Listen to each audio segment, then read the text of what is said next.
ನಮಸ್ಕಾರ. Learn easy maths YouTube ಚಾನಲ್ಗೆ ಸ್ವಾಗತ. ನಾನು ಕಾವ್ಯ. ಈ ವಿಡಿಯೋದಲ್ಲಿ 6ನೇ ತರಗತಿಯ ಗಣಿತ ಪ್ರಕಾಶದ 3ನೇ ಅಧ್ಯಾಯವಾದಂತಹ ಸಂಖ್ಯೆಯ ಆಟದ ಭಾಗ 2 ವಿಡಿಯೋದಲ್ಲಿ ಚರ್ಚಿಸುತ್ತಿದ್ದೇವೆ. ಈ ವಿಡಿಯೋ ಈ ಅಧ್ಯಾಯದ ಕೊನೆಯ ಭಾಗವಾಗಿದೆ. ಈ ಭಾಗ 2 ವಿಡಿಯೋದಲ್ಲಿ 3.6 ಕಪ್ರೇಕರ್ ಅವರ ಮ್ಯಾಜಿಕ್ ಸಂಖ್ಯೆ, 3.7 ಗಡಿಯಾರ ಮತ್ತು ಕ್ಯಾಲೆಂಡರ್ ಸಂಖ್ಯೆಗಳು, 3.8 ಮಾನಸಿಕ ಗಣಿತ, 3.9 ಸಂಖ್ಯಾ ವಿನ್ಯಾಸಗಳೊಂದಿಗೆ ಆಟ, 3.10 ಒಂದು ಬಗೆಹರಿಯದ ರಹಸ್ಯ ಕೊಲಾಡ್ಜ್ ಊಹೆ, 3.11 ಸರಳ ಅಂದಾಜು, 3.12 ಆಟಗಳು ಮತ್ತು ಗೆಲ್ಲುವ ತಂತ್ರಗಳು ಮತ್ತು ಅವುಗಳ ಮೇಲೆ ಪ್ರಶ್ನೋತ್ತರಗಳ ಬಗ್ಗೆ ಚರ್ಚಿಸಲಿದ್ದೇವೆ.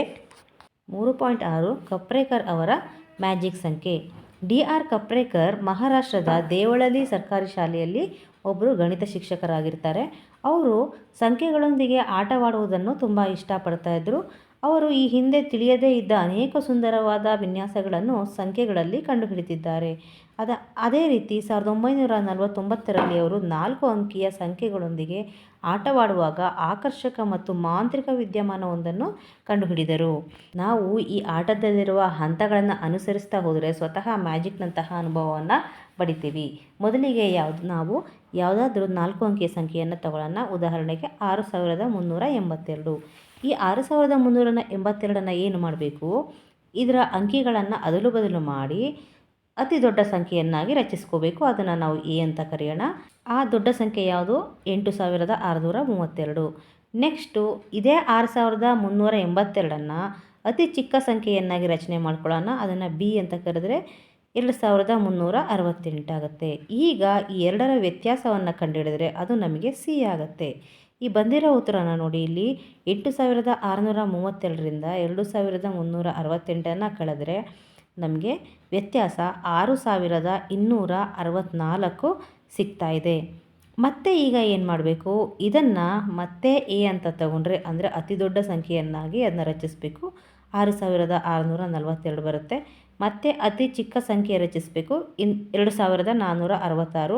ಮತ್ತೆ ಇವುಗಳ ವ್ಯತ್ಯಾಸವನ್ನು ಕಂಡುಹಿಡಿದರೆ 4176 ಬರುತ್ತೆ. ಈಗ ಮತ್ತೆ ಈ ಸಂಖ್ಯೆಯನ್ನು ಅತಿ ದೊಡ್ಡ ಸಂಖ್ಯೆ ಮಾಡಿದರೆ 7641, ಮತ್ತು ಅತಿ ಚಿಕ್ಕ ಸಂಖ್ಯೆ ಮಾಡಿದರೆ 1467. ಇದರ ವ್ಯತ್ಯಾಸ 6174 ಬಂದಿದೆ. ಈಗ ಮತ್ತೆ ಈ 6174 ಅತಿ ದೊಡ್ಡ ಸಂಖ್ಯೆಯನ್ನಾಗಿ ನಾವು ಮಾಡಿದರೆ ಮತ್ತೆ 7641 ಬರುತ್ತೆ. ಚಿಕ್ಕ ಸಂಖ್ಯೆ 1467 ಬರುತ್ತೆ. ವ್ಯತ್ಯಾಸ ಮತ್ತೆ 6174 ಬರುತ್ತೆ. ಅಂದರೆ ಇಲ್ಲಿ ನಮಗೆ 6174 ಸಿಕ್ಕಿದ ಮೇಲೆ ನಾವು ಮುಂದಕ್ಕೆ ಇದೇ ಹಂತವನ್ನು ಅನುಸರಿಸಿದರೆ ಮತ್ತೆ ಇದೇ ಸಂಖ್ಯೆಯನ್ನು ಪಡಿತೀವಿ. ಹಾಗಾಗಿ ಈ ಸಂಖ್ಯೆಯನ್ನು ನಾವು ಮ್ಯಾಜಿಕ್ ಸಂಖ್ಯೆ ಅಥವಾ ಕಪ್ರೇಕರ್ ಸ್ಥಿರಾಂಕ ಅಂತ ಕರಿತೀವಿ. ನೆಕ್ಸ್ಟ್ ಅನ್ವೇಷಿಸಿ. 4 ಅಂಕಿಯ ಬೇರೆ ಬೇರೆ ಸಂಖ್ಯೆಗಳನ್ನು ತೆಗೆದುಕೊಳ್ಳಿ ಮತ್ತು ಈ ಮೇಲಿನ ಎಲ್ಲ ಹಂತಗಳನ್ನು ಅನುಸರಿಸಿ ಏನಾಗುತ್ತದೆ ಕಂಡುಹಿಡಿಯಿರಿ. ನಿಮ್ಮ ಸ್ನೇಹಿತರು ಪಡೆದ ಸಂಖ್ಯೆಯೊಂದಿಗೆ ಪರಿಶೀಲಿಸಿ.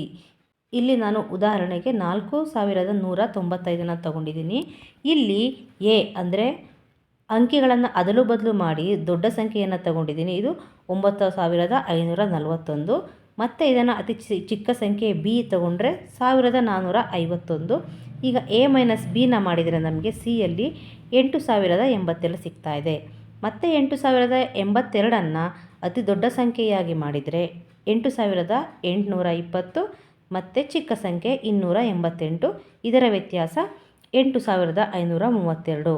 ಮತ್ತು ಇದನ್ನು ದೊಡ್ಡ ಸಂಖ್ಯೆಯನ್ನಾಗಿ ತಗೊಂಡ್ರೆ 8532, ಮತ್ತು ಚಿಕ್ಕ ಸಂಖ್ಯೆ 2358. ಇದರ ವ್ಯತ್ಯಾಸ 6174. ನೋಡಿದ್ರಲ್ವ? ಈಗ 6174 ನನಗೆ ಮತ್ತೆ ಸಿಕ್ಕಿದೆ. ಎರಡನೇ ಉದಾಹರಣೆ ತಗೊಂಡ್ರೆ 5137.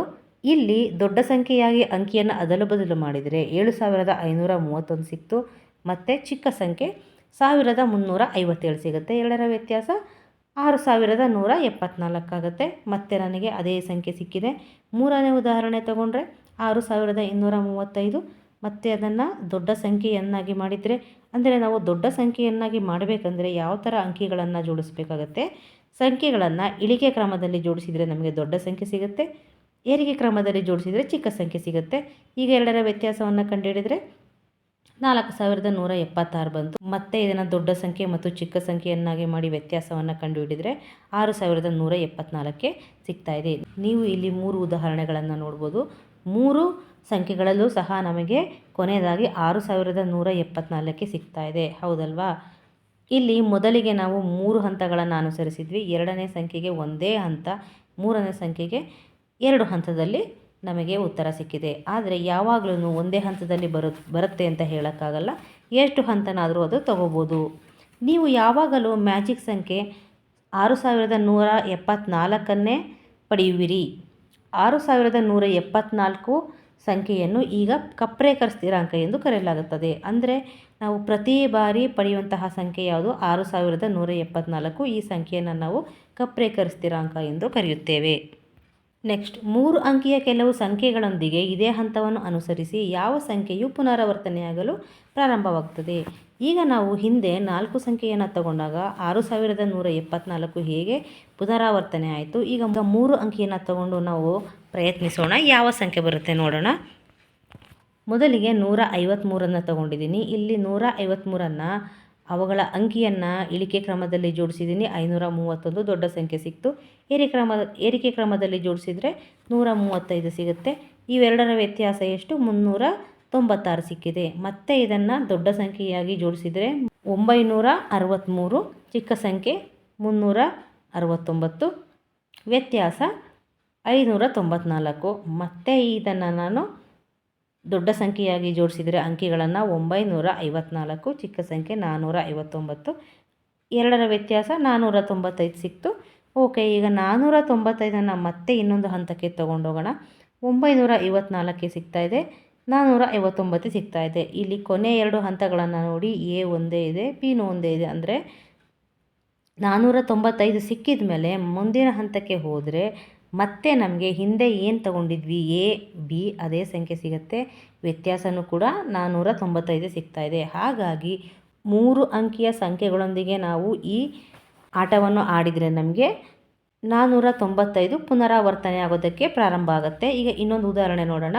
728. ಇಲ್ಲಿ 728ರಲ್ಲಿರುವ ಅಂಕಿಗಳನ್ನು ಇಳಿಕೆ ಕ್ರಮದಲ್ಲಿ ಜೋಡಿಸಿ ದೊಡ್ಡ ಸಂಖ್ಯೆ ಮತ್ತು ಏರಿಕೆ ಕ್ರಮದಲ್ಲಿ ಜೋಡಿಸಿ ಚಿಕ್ಕ ಸಂಖ್ಯೆಯನ್ನು ರಚಿಸಿ ಎರಡರ ವ್ಯತ್ಯಾಸವನ್ನು ಕಂಡುಹಿಡಿದರೆ 594 ಸಿಗುತ್ತೆ. ಮತ್ತೆ 594 ಇದೇ ಹಂತವನ್ನು ಅನುಸರಿಸಿದರೆ ನಮಗೆ 495 ಸಿಗುತ್ತೆ. ಇಲ್ಲಿ ನಮಗೆ ಎರಡೇ ಹಂತದಲ್ಲಿ 495 ಸಿಕ್ಕಿದೆ. ಮೊದಲನೇ ಉದಾಹರಣೆಯಲ್ಲಿ 3 ಹಂತಗಳಲ್ಲಿ ಸಿಕ್ಕಿತ್ತು. ಈ 2 ಉದಾಹರಣೆಗಳಲ್ಲಿ ನಮಗೆ ಪುನರಾವರ್ತನೆಯಾಗಿರುವ ಸಂಖ್ಯೆ ಯಾವುದು? 495. ಹಾಗಾಗಿ ನಾವು 3 ಅಂಕಿಯಲ್ಲಿ ಈ ಹಂತವನ್ನು ಅನುಸರಿಸಿದರೆ 495 ಪುನರಾವರ್ತನೆಯಾಗಲು ಪ್ರಾರಂಭವಾಗುತ್ತದೆ. ನೆಕ್ಸ್ಟ್ 3.7 ಗಡಿಯಾರ ಮತ್ತು ಕ್ಯಾಲೆಂಡರ್ ಸಂಖ್ಯೆಗಳು. 12 ಗಂಟೆಗಳ ಸಾಮಾನ್ಯ ಗಡಿಯಾರದಲ್ಲಿ ವಿಭಿನ್ನ ವಿನ್ಯಾಸದ ಸಮಯಗಳನ್ನು ನೋಡಬಹುದು. ಉದಾಹರಣೆಗೆ 4:44, 10:10, 12:21. ಹೌದಲ್ವಾ? ನಾವು ಗಡಿಯಾರನ ನೋಡೇ ಇರ್ತೀವಿ. ಅಲ್ಲಿ ವಿಭಿನ್ನವಾದಂತಹ ಸಮಯಗಳನ್ನು ನಾವು ನೋಡಿದಾಗ ಎಷ್ಟೋ ಸರಿ ಅಂದ್ಕೊಂಡಿರ್ತೀವಿ, ಈ ಸಮಯ ಎಷ್ಟೊಂದು ಸುಂದರವಾಗಿದೆ ಅಲ್ವಾ, 11:11, 9:09 ಈ ರೀತಿ, ಅಥವಾ 10:1 ಈ ರೀತಿಯ ಸಂಖ್ಯೆಗಳನ್ನು ನಾವು ನೋಡೇ ಇರ್ತೀವಿ. ಅದರ ಬಗ್ಗೆ ಇಲ್ಲಿ ಸ್ವಲ್ಪ ಚರ್ಚಿಸೋಣ. ಮೊದಲಿಗೆ ಇಲ್ಲಿ ಒಂದು ಪ್ರಶ್ನೆ ಇದೆ. 12 ಗಂಟೆಗಳ ಗಡಿಯಾರದಲ್ಲಿ ಈ ವಿನ್ಯಾಸಗಳಂತೆ ಸಾಧ್ಯವಿರುವ ಎಲ್ಲ ಸಮಯಗಳನ್ನು ಕಂಡುಹಿಡಿಯಲು ಪ್ರಯತ್ನಿಸಿ. ಇಲ್ಲಿ ಮೊದಲ ಉದಾಹರಣೆಯನ್ನು ನೋಡಿದ್ರೆ 4:44 ಅಂದರೆ ಎಲ್ಲ ಅಂಕಿಗಳು ಒಂದೇ ಇದೆ. ಆ ರೀತಿಯ ಸಮಯ ನೋಡೋದಾದರೆ 1:11, 2:22, 3:33, 4:44, 5:55, 11:11 ಇಷ್ಟು ನಾವು ನೋಡ್ಬೋದು. ನೆಕ್ಸ್ಟ್ ಎರಡನೇ ಉದಾಹರಣೆ 10:10 ಅಂದರೆ ಗಂಟೆ ಮತ್ತು ನಿಮಿಷ ಎರಡು ಒಂದೇ ಇದೆ. ಆ ರೀತಿಯ ಸಮಯಗಳು 1:1, 2:2, 3:3 ಇದೇ ರೀತಿ 12:12ರವರೆಗೆ ನಾವು ತಗೋಬೋದು. ನೆಕ್ಸ್ಟ್ ಮೂರನೇ ಉದಾಹರಣೆ ನೋಡಿದ್ರೆ 12:21 ಅಂದರೆ ಇದು ಕನ್ನಡಿಯಲ್ಲಿ ನೋಡುವ ಬಿಂಬದ ರೀತಿ ಇದೆ, ಮಿರರ್ ಇಮೇಜ್ ರೀತಿ ಇದೆ ಅಲ್ವಾ. 1, 2, 2, 1 ಉಲ್ಟಾ ಇದೆ. ಆ ರೀತಿಯ ಸಮಯಗಳನ್ನು ನೋಡಿದ್ರೆ 1:10, 2:20, 3:30 ಅದೇ ರೀತಿ 5:50 ಇದು ಕೊನೆಯ ವಿನ್ಯಾಸ ಇದರಲ್ಲಿ ಬರುತ್ತೆ. ಅದೇ ರೀತಿ ನಾವು 10:1 ಸಹ ತಗೋಬೋದು. ನೆಕ್ಸ್ಟ್ 20/12/2012ರಂದು ಮನೀಶ್ ಅವರ ಜನ್ಮದಿನವಿದೆ. ಇಲ್ಲಿ 201 ಮತ್ತು 2 ಅಂಕಿಗಳು ಈ ಒಂದೇ ಕ್ರಮದಲ್ಲಿ ಪುನರಾವರ್ತಿಸುತ್ತವೆ. ಇಲ್ಲಿ ಈ ಜನ್ಮ ದಿನಾಂಕವನ್ನು ಗಮನಿಸಿ. ಇಲ್ಲಿ 20/12 ಮತ್ತು 2012. ಇಲ್ಲಿ 2012 2012 ಮತ್ತೆ ಅದು ರಿಪೀಟ್ ಆಗಿದೆ. ಇದೇ ರೀತಿಯ ಈ ಹಿಂದಿನ ಇನ್ನಿತರ ದಿನಾಂಕಗಳನ್ನು ಬರೆಯಿರಿ. ಅದೇ ರೀತಿಯ ದಿನಾಂಕಗಳನ್ನು ನಾವು ನೋಡೋದಾದರೆ 20/1/2001 ಇದರಲ್ಲಿ 2001 2001 ಮತ್ತೆ ರಿಪೀಟ್ ಆಗಿದೆ. ಮತ್ತು ನೆಕ್ಸ್ಟ್ 20/2/2002 21/2011 19/1/1901 19/2/1902 ಇದೇ ರೀತಿ ಮುಂದುವರೆದರೆ 19/12/1912 ನೆಕ್ಸ್ಟ್ 18/1/1801 18/2/1802 ಇತ್ಯಾದಿ ಈ ರೀತಿ ನಾವು ಬರಿತಾ ಹೋಗ್ಬೋದು. ಈಗ ಮೇಘನಾ ಅವರ ಜನ್ಮ ದಿನಾಂಕವನ್ನು ನೋಡಿದರೆ 11/2/2011 ಇದು ನಮಗೆ ಒಂದು ಮಿರರ್ ಇಮೇಜ್ ಥರ ಕಾಣಿಸುತ್ತೆ. ಕನ್ನಡಿಯ ಪ್ರತಿಬಿಂಬದ ರೀತಿಯಲ್ಲಿ 1102 ಆದಮೇಲೆ ಮತ್ತೆ ಇದು ಉಲ್ಟಾ ರಿಪೀಟ್ ಆಗಿದೆ 2011 ಹೌದಲ್ಲ. ಈಗ ನಾವು ಯಾವ ಕಡೆಯಿಂದನಾದರೂ ಅದನ್ನು ಓದಿದರೆ ಅದೇ ಸಂಖ್ಯೆನೇ ಬರುತ್ತೆ. ಈ ರೀತಿಯಲ್ಲಿ ಸಾಧ್ಯವಿರುವ ಹಿಂದಿನ ಎಲ್ಲ ದಿನಾಂಕಗಳನ್ನು ಬರೆಯಿರಿ. ಇದಕ್ಕೆ ಕೆಲವೊಂದು ಉದಾಹರಣೆಯನ್ನು ಕೊಡೋದಾದರೆ 21/2/2012 22/2/2022 22/2/2020 19/11/1191 ಇತ್ಯಾದಿ ದಿನಾಂಕಗಳನ್ನು ನಾವು ಉದಾಹರಣೆಯಾಗಿ ಕೊಡಬಹುದು. ನೆಕ್ಸ್ಟ್ ಜೀವನ್ ಈ ವರ್ಷದ ಕ್ಯಾಲೆಂಡರ್ ನೋಡುತ್ತಿದ್ದನು. ಕ್ಯಾಲೆಂಡರನ್ನು ಪ್ರತಿ ವರ್ಷ ಏಕೆ ಬದಲಾಯಿಸಬೇಕು? ನಾವು ಕ್ಯಾಲೆಂಡರನ್ನು ಮರುಬಳಕೆ ಮಾಡಲು ಸಾಧ್ಯವಿಲ್ಲವೇ ಎಂದು ಯೋಚಿಸುತ್ತಿದ್ದನು. ನೀವು ಏನನ್ನು ಯೋಚಿಸುವಿರಿ? ಕಳೆದ ವರ್ಷದ ಕ್ಯಾಲೆಂಡರ್ ಈ ವರ್ಷಕ್ಕಿಂತ ವಿಭಿನ್ನವಾಗಿರುವುದನ್ನು ನೀವು ಗಮನಿಸಿರಬಹುದು. ಅಲ್ಲದೆ ಮುಂದಿನ ವರ್ಷದ ಕ್ಯಾಲೆಂಡರ್ ಕೂಡ ಹಿಂದಿನ ವರ್ಷಗಳಿಗಿಂತ ವಿಭಿನ್ನವಾಗಿರುತ್ತದೆ. ಹೌದಲ್ವಾ? ಪ್ರತಿ ವರ್ಷ ನಾವು ಕ್ಯಾಲೆಂಡರ್ನ ಬದಲಾಯಿಸ್ತಾ ಹೋಗ್ತಾ ಇರ್ತೀವಿ. ಅದೇ ಕ್ಯಾಲೆಂಡರ್ನ ಬಳಸೋದಕ್ಕೆ ಆಗಲ್ಲ. ಯಾಕೆ ಅಂದರೆ ಅಲ್ಲಿ ವಾರಗಳ ವ್ಯತ್ಯಾಸ ಇದ್ದೇ ಇರುತ್ತೆ. ಇಲ್ಲೊಂದು ಪ್ರಶ್ನೆ ಇದೆ. ಆದರೆ ಯಾವುದೇ ವರ್ಷದ ಕ್ಯಾಲೆಂಡರ್ ಕೆಲವು ವರ್ಷಗಳ ನಂತರ ಪುನರಾವರ್ತನೆಯಾಗುತ್ತದೆಯೇ? ಹೌದು, ಪುನರಾವರ್ತನೆ ಆಗುತ್ತೆ. ಒಂದು ವರ್ಷದ ಎಲ್ಲ ದಿನಾಂಕ ಮತ್ತು ದಿನಗಳು ಇನ್ನೊಂದು ವರ್ಷದೊಂದಿಗೆ ನಿಖರವಾಗಿ ಹೊಂದಾಣಿಕೆಯಾಗುತ್ತದೆಯೇ? ಹೌದು, ಹೊಂದಾಣಿಕೆಯಾಗುತ್ತೆ. ಅದಕ್ಕೆ ಕೆಲವೊಂದು ಉದಾಹರಣೆ ಅಂದರೆ 2022ರ ಕ್ಯಾಲೆಂಡರ್ 2033 2039 2050 2061 ಮತ್ತು 2067ರಲ್ಲಿ ಪುನರಾವರ್ತನೆಯಾಗುತ್ತದೆ. ಮತ್ತು 2023ರ ಕ್ಯಾಲೆಂಡರು 2045 2051ರಲ್ಲಿ ಪುನರಾವರ್ತನೆಯಾಗುತ್ತದೆ. ಅದೇ ರೀತಿ ಎಲ್ಲ ವರ್ಷದ ಕ್ಯಾಲೆಂಡರ್ ಯಾವುದೋ ಒಂದು ವರ್ಷದಲ್ಲಿ ಪುನರಾವರ್ತನೆ ಆಗೇ ಆಗುತ್ತೆ. ನೆಕ್ಸ್ಟ್ ಲೆಕ್ಕಾಚಾರ ಮಾಡಿ. ಪ್ರತಿಭಾ 4 7 3 ಮತ್ತು 2 ಅಂಕಿಗಳನ್ನು ಬಳಸಿ ಅತಿ ಚಿಕ್ಕದಾದ ಮತ್ತು ಅತಿ ದೊಡ್ಡದಾದ 4 ಅಂಕಿ ಸಂಖ್ಯೆಗಳನ್ನು ರಚಿಸಿದಳು. ಅವುಗಳು ಕ್ರಮವಾಗಿ 2347 ಮತ್ತು 7432. ಈ ಎರಡೂ ಸಂಖ್ಯೆಗಳ ವ್ಯತ್ಯಾಸ 5085 ಆಗಿದೆ. ಎರಡೂ ಸಂಖ್ಯೆಗಳ ಮೊತ್ತ 9779 ಆಗಿದೆ. ಈಗ ಪ್ರಶ್ನೆ ಏನಪ್ಪ ಅಂದರೆ, ಮೊದಲಿಗೆ ಅತಿ ದೊಡ್ಡ ಮತ್ತು ಅತಿ ಚಿಕ್ಕ ಸಂಖ್ಯೆಗಳ ವ್ಯತ್ಯಾಸ 5085ಕ್ಕಿಂತ ಹೆಚ್ಚಾಗಿರುವಂತೆ ಒಂದು 4 ಅಂಕಿ ಸಂಖ್ಯೆಗಳನ್ನು ನಾವು ಮಾಡಬೇಕಾಗುತ್ತೆ. ಈಗ ನಾನಿಲ್ಲಿ 7291 ಅಂಕಿಗಳನ್ನು ತಗೊಂಡಿದ್ದೀವಿ. ನಾವು ಯಾವುದೇ ಅಂಕಿಯನ್ನು ತಗೋಬೋದು. ಇಲ್ಲಿ ಈ ಅಂಕಿಗಳಿಂದ ನಾವು ದೊಡ್ಡ ಸಂಖ್ಯೆಯನ್ನು ರಚನೆ ಮಾಡಿದರೆ 9721 ಬರುತ್ತೆ. ಚಿಕ್ಕ ಸಂಖ್ಯೆಯನ್ನು ರಚನೆ ಮಾಡಿದರೆ 1279 ಬರುತ್ತೆ. ಇವೆರಡರ ವ್ಯತ್ಯಾಸ 8442 ಬರುತ್ತೆ. ಇದು 5085ಕ್ಕಿಂತ ದೊಡ್ಡದಾಗಿದೆ, ಅಂದರೆ ಹೆಚ್ಚಾಗಿದೆ. ನೆಕ್ಸ್ಟ್ ಬಿ, ಅತಿ ದೊಡ್ಡ ಮತ್ತು ಅತಿ ಚಿಕ್ಕ ಸಂಖ್ಯೆಗಳ ವ್ಯತ್ಯಾಸ 5085ಕ್ಕಿಂತ ಕಡಿಮೆಯಾಗಿರುವಂತೆ ಒಂದು 4 ಅಂಕಿಯ ಸಂಖ್ಯೆಯನ್ನು ಮಾಡಬೇಕು. ಇಲ್ಲಿ ನಾನು ಅಂಕಿಗಳನ್ನು 4 2 5 3 ಅಂತ ತಗೊಂಡಿದ್ದೀನಿ. ಇದನ್ನು ದೊಡ್ಡ ಸಂಖ್ಯೆಯಾಗಿ ರಚನೆ ಮಾಡಿದರೆ 5432, ಚಿಕ್ಕ ಸಂಖ್ಯೆ 2345. ಇದರ ವ್ಯತ್ಯಾಸ 3087. ಇದು 5085ಕ್ಕಿಂತ ಕಡಿಮೆ ಇದೆ. ನೆಕ್ಸ್ಟ್ ಸಿಗೆ ನಾನು 2781 ಅಂಕಿಗಳನ್ನು ತಗೊಂಡಿದ್ದೀನಿ. ಈಗ ಇದರಿಂದ ಅತಿ ದೊಡ್ಡ ಸಂಖ್ಯೆ ಚಿಕ್ಕ ಸಂಖ್ಯೆಯನ್ನು ಮಾಡಿ ಎರಡರ ಮೊತ್ತವನ್ನು ಕಂಡುಹಿಡಿದರೆ 9,999 ಸಿಕ್ತು. ಇದು 9,779ಕ್ಕಿಂತ ಹೆಚ್ಚಾಗಿದೆ. ನೆಕ್ಸ್ಟ್ ಡಿ, ಅತಿ ದೊಡ್ಡ ಮತ್ತು ಅತಿ ಚಿಕ್ಕ ಸಂಖ್ಯೆಗಳ ಮೊತ್ತ 9,779ಕ್ಕಿಂತ ಕಡಿಮೆ ಇರಬೇಕು. ಈಗ ನಾನು 4, 2, 5, 3 ಅಂಕಿಗಳನ್ನು ತಗೊಂಡಿದ್ದೀನಿ. ಅದರಿಂದ ದೊಡ್ಡ ಸಂಖ್ಯೆ ಮತ್ತು ಚಿಕ್ಕ ಸಂಖ್ಯೆಯನ್ನು ರಚನೆ ಮಾಡಿ ಎರಡನ್ನು ಕೂಡಿಸಿದರೆ ನನಗೆ ಮೊತ್ತ 7,777 ಸಿಗ್ತಾ ಇದೆ. ಇದು 9,779ಕ್ಕಿಂತ ಕಡಿಮೆಯಾಗಿದೆ. ಎರಡನೇ ಪ್ರಶ್ನೆ, ಅತಿ ಚಿಕ್ಕ ಮತ್ತು ದೊಡ್ಡ ಅಂಕಿಯ ಪಾಲಿಂಡ್ರೋಮ್ಗಳ ಮೊತ್ತ ಎಷ್ಟು? ಅವುಗಳ ವ್ಯತ್ಯಾಸವೇನು? ಅಂದರೆ ನಮಗೆ ಗೊತ್ತಿದೆ 5 ಅಂಕಿಯ ಚಿಕ್ಕ ಸಂಖ್ಯೆ ಮತ್ತು ದೊಡ್ಡ ಸಂಖ್ಯೆ. ಅದು ಯಾವುದು?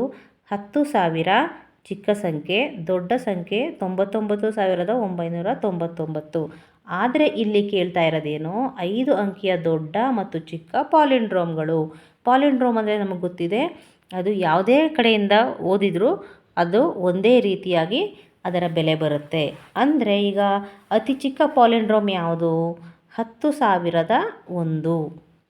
ಮತ್ತು ಅತಿ ದೊಡ್ಡ ಪಾಲಿಂಡ್ರೋಮ್ ಸಂಖ್ಯೆ ಯಾವುದು? 5 ಅಂಕಿಯಲ್ಲಿ 99,999. ಈಗ ಈ ಎರಡೂ ಸಂಖ್ಯೆಗಳ ಮೊತ್ತವನ್ನು ಕಂಡುಹಿಡಿದರೆ ಮೊತ್ತ ಎಷ್ಟು ಬರುತ್ತೆ? 1,10,000 ಬರುತ್ತೆ.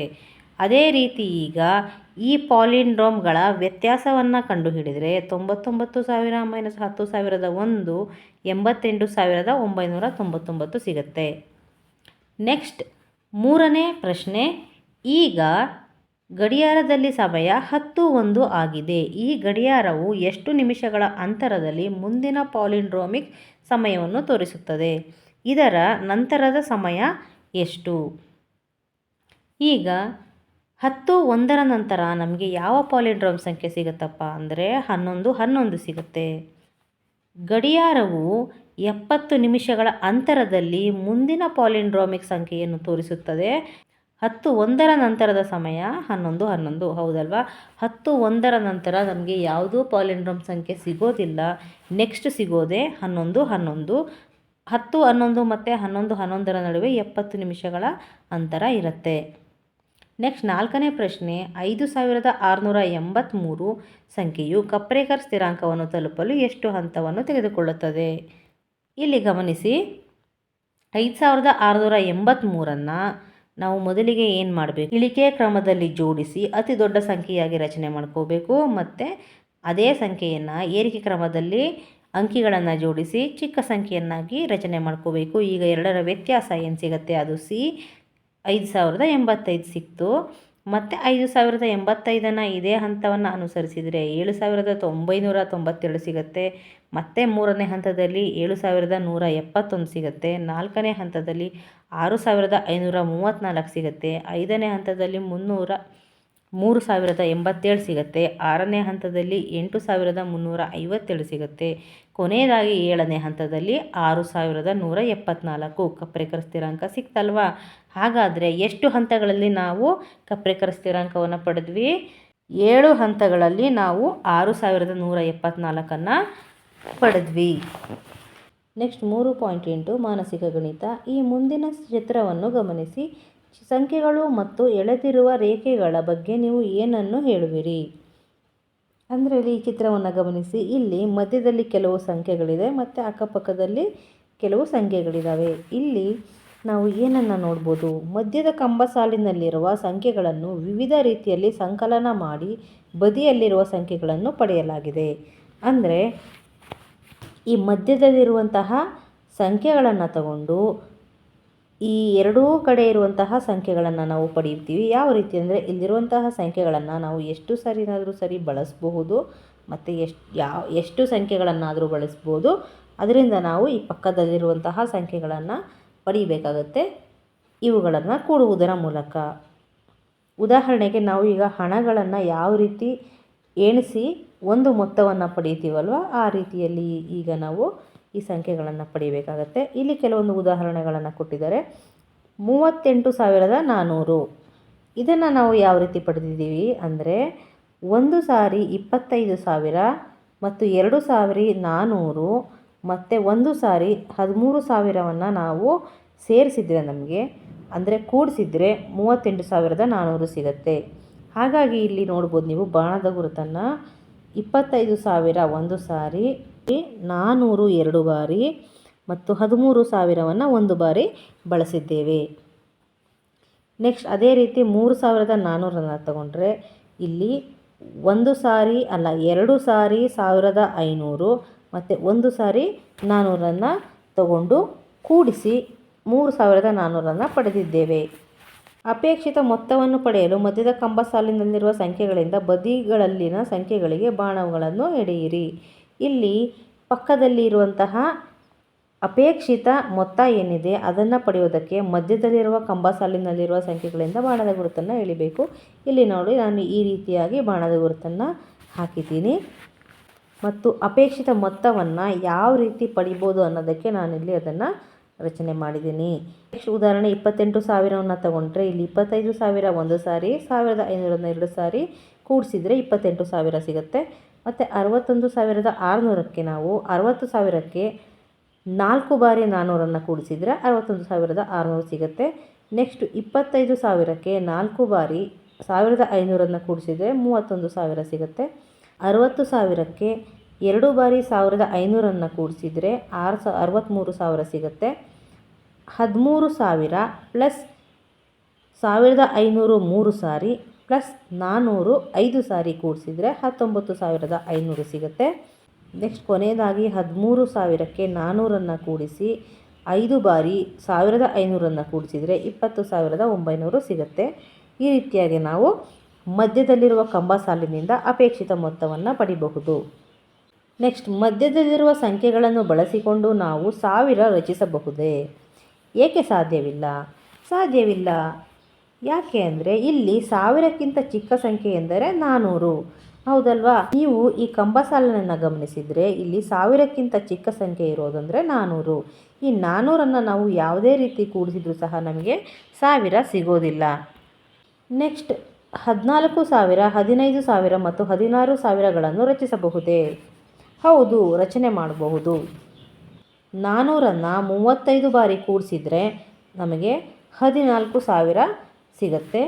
1,500ನ್ನು 10 ಸಾರಿ ಕೂಡಿಸಿದರೆ 15,000 ಸಿಗುತ್ತೆ. 13,000ಕ್ಕೆ 1,500ನ್ನು 2 ಬಾರಿ ಕೂಡಿಸಿದರೆ 16,000 ಸಿಗುತ್ತೆ. ನೆಕ್ಸ್ಟ್ ಕೂಡುವುದು ಮತ್ತು ಕಳೆಯುವುದು. ಇಲ್ಲಿ ಬಾಕ್ಸ್ನಲ್ಲಿರುವ ಸಂಖ್ಯೆಗಳನ್ನು ಉಪಯೋಗಿಸಿ ಅಪೇಕ್ಷಿತ ಸಂಖ್ಯೆಯನ್ನು ಪಡೆಯಲು ಸಂಕಲನ ಮತ್ತು ವ್ಯವಕಲನಗಳೆರಡನ್ನೂ ಬಳಸಬಹುದು. ಒಂದು ಉದಾಹರಣೆಯನ್ನು ತೋರಿಸಲಾಗಿದೆ. ಅಂದರೆ ನಾವಿಲ್ಲಿ ಹಿಂದಿನ ಆಟದಲ್ಲಿ ನಾವು ಬರೀ ಸಂಕಲನವನ್ನು ಬಳಸ್ತಾ ಇದ್ವಿ, ಈಗ ಸಂಕಲನ ವ್ಯವಕಲನ ಎರಡನ್ನೂ ಬಳಸಬಹುದು. ಒಂದು ಉದಾಹರಣೆ ನಮಗಾಗಿ ಕೊಟ್ಟಿದ್ದಾರೆ. 39,800 ಇದನ್ನು ಈ ಬಾಕ್ಸ್ನಲ್ಲಿರುವಂತಹ ಸಂಖ್ಯೆಗಳಿಂದ ಹೇಗೆ ಪಡೆಯುವುದು? ಮೊದಲಿಗೆ 40,000ದಿಂದ 800ನ್ನು ಕಳಿಬೇಕು. ನಂತರ 300ನ್ನು 2 ಸಾರಿ ಕೂಡಿಸಿದರೆ ನಮಗೆ 39,800 ಸಿಗುತ್ತೆ. ಈಗ ಉಳಿದ ಸಂಖ್ಯೆಗಳಿಗೆ ಉತ್ತರವನ್ನು ಕಂಡುಹಿಡಿಯೋಣ. 45,000ವನ್ನು ಹೇಗೆ ಪಡಿಬೋದು? 40,000ಕ್ಕೆ 12,000ವನ್ನು ಕೂಡಿಸಿದರೆ 52,000 ಆಗುತ್ತೆ. ಅದರಿಂದ 7,000 ಕಳೆದರೆ 45,000 ಬರುತ್ತೆ. ನೆಕ್ಸ್ಟ್ 7,000ದಿಂದ 800 ಮತ್ತು 300ನ್ನು ಕಳೆದರೆ 5,900 ಸಿಗುತ್ತೆ. ನೆಕ್ಸ್ಟ್ 17,500 ಪಡಿಬೇಕಂದ್ರೆ 12,000ಕ್ಕೆ 7,000ನ್ನು ಕೂಡಿಸಬೇಕು. ಎಷ್ಟು ಬರುತ್ತೆ? 19,000 ಬರುತ್ತೆ. ಅದರಿಂದ ನಾವು 1,500ವನ್ನು ಕಳೆದರೆ 17,500 ಸಿಗುತ್ತೆ. ನೆಕ್ಸ್ಟ್ 21,400ನ್ನು ಹೇಗೆ ಪಡೆಯೋದು? ಇಲ್ಲಿ 12,000 7,000 800 ಮತ್ತು 3 ಸಾರಿ ಇಷ್ಟನ್ನು ಕೂಡಿಸಿದರೆ 21,400 ಸಿಗುತ್ತೆ. ನೆಕ್ಸ್ಟ್ ಅಂಕಿಗಳು ಮತ್ತು ಗಣಿತೀಯ ಕ್ರಿಯೆಗಳು. ಏನಿದು? 5 ಅಂಕಿಯ 2 ಸಂಖ್ಯೆಗಳನ್ನು ಕೂಡಿ ಪಡೆಯಬಹುದಾದ ಮತ್ತೊಂದು 5 ಅಂಕಿಯ ಸಂಖ್ಯೆಗೆ ಉದಾಹರಣೆ ಈ ರೀತಿ ಕೊಟ್ಟಿದ್ದಾರೆ. 12,350 24,545 ಎರಡನ್ನು ಕೂಡಿಸಿದರೆ 36,895 ಆಗಿದೆ. ಅಂದರೆ ಇಲ್ಲಿ ಪ್ರತ್ಯೇಕವಾಗಿ ಯಾವ ಸಂಖ್ಯೆಯ ಅಂಕಿಗಳನ್ನು ಕೂಡಿಸಿದರೆ ಅಥವಾ ಕಳೆದರೆ ಯಾವ ಅಂಕಿಯ ಸಂಖ್ಯೆಯನ್ನು ಪಡೆಯುತ್ತೀವಿ ಅನ್ನೋದನ್ನು ನಾವು ಈ ಅಭ್ಯಾಸದಲ್ಲಿ ನೋಡ್ತೀವಿ. ಇಲ್ಲಿ ಲೆಕ್ಕಾಚಾರ ಮಾಡಿ. ಮೊದಲನೇ ಪ್ರಶ್ನೆ, ಸಾಧ್ಯವಿದ್ದಲ್ಲಿ ಮುಂದಿನ ಪ್ರತಿ ಸನ್ನಿವೇಶಕ್ಕೆ ಒಂದು ಉದಾಹರಣೆಯನ್ನು ಬರೆಯಿರಿ. ಎಲ್ಲ ಸಂದರ್ಭಗಳಲ್ಲೂ ನೀವು ಉದಾಹರಣೆಗಳನ್ನು ನೀಡಲು ಸಾಧ್ಯವಾಯಿತೆ? ಇಲ್ಲವಾದಲ್ಲಿ ಕಾರಣ ಏನು ಎಂದು ಯೋಚಿಸಿ ಮತ್ತು ಚರ್ಚಿಸಿ. ಇದೇ ರೀತಿಯ ಪ್ರಶ್ನೆಗಳನ್ನು ರಚಿಸಿ ಮತ್ತು ನಿಮ್ಮ ಸಹಪಾಠಿಗಳೊಂದಿಗೆ ಸವಾಲು ಹಾಕಿ. ಈಗ ಇಲ್ಲಿ ಮೊದಲ ಸಮಸ್ಯೆ ಏನಿದೆ, 5 ಅಂಕಿಯ ಎರಡು ಸಂಖ್ಯೆಗಳ ಮೊತ್ತ 90,250ಕ್ಕಿಂತ ಹೆಚ್ಚು ಬರಬೇಕು. ನಾನಿಲ್ಲಿ 5 ಅಂಕಿಯ ಸಂಖ್ಯೆ ಯಾವ್ದು ತಗೊಂಡಿದ್ದೀನಿ, 45,000 ಮತ್ತು 50,000 ಎರಡನ್ನು ಕೂಡಿಸಿದರೆ 95,000 ಸಿಕ್ತು. ಇದು 90,250ಕ್ಕಿಂತ ಹೆಚ್ಚಾಗಿದೆ. ನೆಕ್ಸ್ಟ್ ಎರಡನೇ ಪ್ರಶ್ನೆ, 5 ಅಂಕಿಯ ಸಂಖ್ಯೆ ಪ್ಲಸ್ 3 ಅಂಕಿಯ ಸಂಖ್ಯೆ ಮೊತ್ತ 6 ಅಂಕಿಯ ಸಂಖ್ಯೆ ಆಗಬೇಕು. ಇಲ್ಲಿ 6 ಅಂಕಿಯ ಸಂಖ್ಯೆ ಆಗಬೇಕಂದ್ರೆ ನಾವು ಆದಷ್ಟು ದೊಡ್ಡ 5 ಅಂಕಿಯ ಸಂಖ್ಯೆಯನ್ನು ತಗೋಬೇಕಾಗತ್ತೆ. ಇಲ್ಲಿ 99,900 ತಗೊಂಡು ಅದಕ್ಕೆ ನಾನು 3 ಅಂಕಿಯ ಸಂಖ್ಯೆ 300 ಕೂಡಿಸಿದ್ದೀನಿ. 1,200,000 ಸಿಗ್ತಾ ಇದೆ. ಇದು 6 ಅಂಕಿಯ ಸಂಖ್ಯೆ. ಹಾಗಾಗಿ ಮೊದಲ 2 ಪ್ರಶ್ನೆಗಳು ಸಾಧ್ಯವಿದೆ. ನೆಕ್ಸ್ಟ್ ಮೂರನೇ ಪ್ರಶ್ನೆ, 4 ಅಂಕಿಯ ಸಂಖ್ಯೆ ಪ್ಲಸ್ 4 ಅಂಕಿಯ ಸಂಖ್ಯೆ ಮೊತ್ತ 6 ಅಂಕಿಯ ಸಂಖ್ಯೆ ಆಗಬೇಕು. ಈಗ 4 ಅಂಕಿಯ ಸಂಖ್ಯೆಯಿಂದ 6 ಅಂಕಿಯ ಸಂಖ್ಯೆ ಪಡಿಬೇಕಂದ್ರೆ ನಾವು ಆದಷ್ಟು ದೊಡ್ಡ ಸಂಖ್ಯೆಯನ್ನು ತಗೋಬೇಕು. ನಾನಿಲ್ಲಿ 9,999ಕ್ಕೆ 9,999ನ್ನೇ ಕೂಡಿಸಿದ್ದೀನಿ. ಆದರೂ ಇಲ್ಲಿ 19,998 ಸಿಗ್ತಾ ಇದೆ. ಇದು 5 ಅಂಕಿಯ ಸಂಖ್ಯೆ. ಹಾಗಾಗಿ 6 ಅಂಕಿಯ ಸಂಖ್ಯೆಯನ್ನು ಪಡೆಯೋದಕ್ಕೆ ಸಾಧ್ಯವೇ ಇಲ್ಲ. ನೆಕ್ಸ್ಟ್ 4ನೇ ಪ್ರಶ್ನೆ ನೋಡೋದಾದರೆ, 5 ಅಂಕಿಯ ಸಂಖ್ಯೆ ಪ್ಲಸ್ 5 ಅಂಕಿಯ ಸಂಖ್ಯೆಗಳ ಮೊತ್ತ 6 ಅಂಕಿಯ ಸಂಖ್ಯೆ ಆಗಬೇಕು. 5 ಅಂಕಿಯ ಸಂಖ್ಯೆಗಳನ್ನು ಕೂಡಿಸಿ 6 ಅಂಕಿಯ ಸಂಖ್ಯೆಗಳನ್ನು ಪಡಿಬೋದಾ ಅಂದರೆ ಹೌದು. 60,000ಕ್ಕೆ 50,000 ಕೂಡಿಸಿದರೆ 1,10,000 ಇದು 6 ಅಂಕಿಯ ಸಂಖ್ಯೆ. ಹಾಗಾಗಿ ಸಾಧ್ಯವಿದೆ. ನೆಕ್ಸ್ಟ್ ಪ್ರಶ್ನೆ, 5 ಅಂಕಿಯ ಸಂಖ್ಯೆ ಪ್ಲಸ್ 3 ಅಂಕಿಯ ಸಂಖ್ಯೆ ಮೊತ್ತ 18,500 ಆಗೋ ರೀತಿಯೇ ತಗೋಬೇಕು. ಅಂದರೆ ಇಲ್ಲಿ ನಾನು ಏನು ಮಾಡ್ತಾಯಿದ್ದೀನಿ, 18,400 ತಗೋತಾ ಇದ್ದೀನಿ. ಅಂದರೆ 100 ಕಡಿಮೆ ಇರುವಂಥ ಸಂಖ್ಯೆ ತಗೊಂಡಿದ್ದೀನಿ. ಪ್ಲಸ್ 100ಅನ್ನು ಕೂಡಿಸ್ತಾ ಇದ್ದೀನಿ. 3 ಅಂಕಿಯ ಸಂಖ್ಯೆ 100 ಆಗಿದೆ ಅಲ್ವಾ. ಹಾಗಾಗಿ ಉತ್ತರ 18,500 ಸಿಕ್ತು. ಹಾಗಾಗಿ ಇದು ಸಹ ಸಾಧ್ಯ ಇದೆ. ನೆಕ್ಸ್ಟ್ 5 ಅಂಕಿಯ ಸಂಖ್ಯೆ ಮೈನಸ್ 5 ಅಂಕಿಯ ಸಂಖ್ಯೆಗಳ ವ್ಯತ್ಯಾಸ 56,503ಕ್ಕಿಂತ ಕಡಿಮೆ ಇರಬೇಕು. ಇಲ್ಲಿ ನಾನು 90,000 ಮತ್ತು 40,000ನ ಕಳೀತಾ ಇದ್ದೀನಿ. ಎರಡರ ವ್ಯತ್ಯಾಸ 50,000 ಬಂದಿದೆ. ಇದು 56,503ಕ್ಕಿಂತ ಕಡಿಮೆ ಇದೆ. ಹಾಗಾಗಿ ಇದು ಸಹ ಸಾಧ್ಯ ಇದೆ. ನೆಕ್ಸ್ಟ್ 5 ಅಂಕಿಯ ಸಂಖ್ಯೆ ಮೈನಸ್ 3 ಅಂಕಿಯ ಸಂಖ್ಯೆಯ ವ್ಯತ್ಯಾಸ 4 ಅಂಕಿಯ ಸಂಖ್ಯೆ. ಈಗ ನಾನು 4 ಅಂಕಿಯ ಸಂಖ್ಯೆ 5 ಅಂಕಿಯ ಸಂಖ್ಯೆಯಿಂದ 4 ಅಂಕಿಯ ಸಂಖ್ಯೆಗೆ ಬರಬೇಕಾಗಿರೋದ್ರಿಂದ ಆದಷ್ಟು ಚಿಕ್ಕ 5 ಅಂಕಿಯ ಸಂಖ್ಯೆಯನ್ನು ತಗೊಂಡಿದ್ದೀನಿ. 10,200. ಅದರಲ್ಲಿ 300ಅನ್ನು ಕಳೆದರೆ 9,900 ಬರುತ್ತೆ. ಇದು 4 ಅಂಕಿಯ ಸಂಖ್ಯೆಯಾಗಿದೆ. ಹಾಗಾಗಿ ಸಾಧ್ಯವಿದೆ. ನೆಕ್ಸ್ಟ್ 5 ಅಂಕಿಯ ಸಂಖ್ಯೆ 4 ಅಂಕಿಯ ಸಂಖ್ಯೆಗಳ ವ್ಯತ್ಯಾಸ 4 ಅಂಕಿಯ ಸಂಖ್ಯೆನೇ ಆಗಿರಬೇಕು. ಈಗ 5 ಅಂಕಿಯಿಂದ 4 ಅಂಕಿ ಸಂಖ್ಯೆ ಕಳೆದರೆ 4 ಅಂಕಿ ಸಂಖ್ಯೆ ಬರಬೇಕು. ಇಲ್ಲಿ ನಾನು ನೆಕ್ಸ್ಟ್ 4 ಅಂಕಿಯ ಸಂಖ್ಯೆಗೆ ಹೋಗಬೇಕಾಗಿರೋದ್ರಿಂದ ಸ್ವಲ್ಪ ಚಿಕ್ಕ ಸಂಖ್ಯೆಯನ್ನು ತಗೊಂಡ್ರೆ 10,000 ಮೈನಸ್ 5,000 ಉತ್ತರ 5,000. ಹಾಗಾಗಿ ಇದು ಸಹ ಸಾಧ್ಯ ಇದೆ. ಅಂಕಿಯ ಸಂಖ್ಯೆಯಿಂದ 5 ಅಂಕಿಯ ಸಂಖ್ಯೆಯನ್ನು ಕಳೆದರೆ 3 ಅಂಕಿಯ ಸಂಖ್ಯೆ ಬರಬೇಕಾಗತ್ತೆ.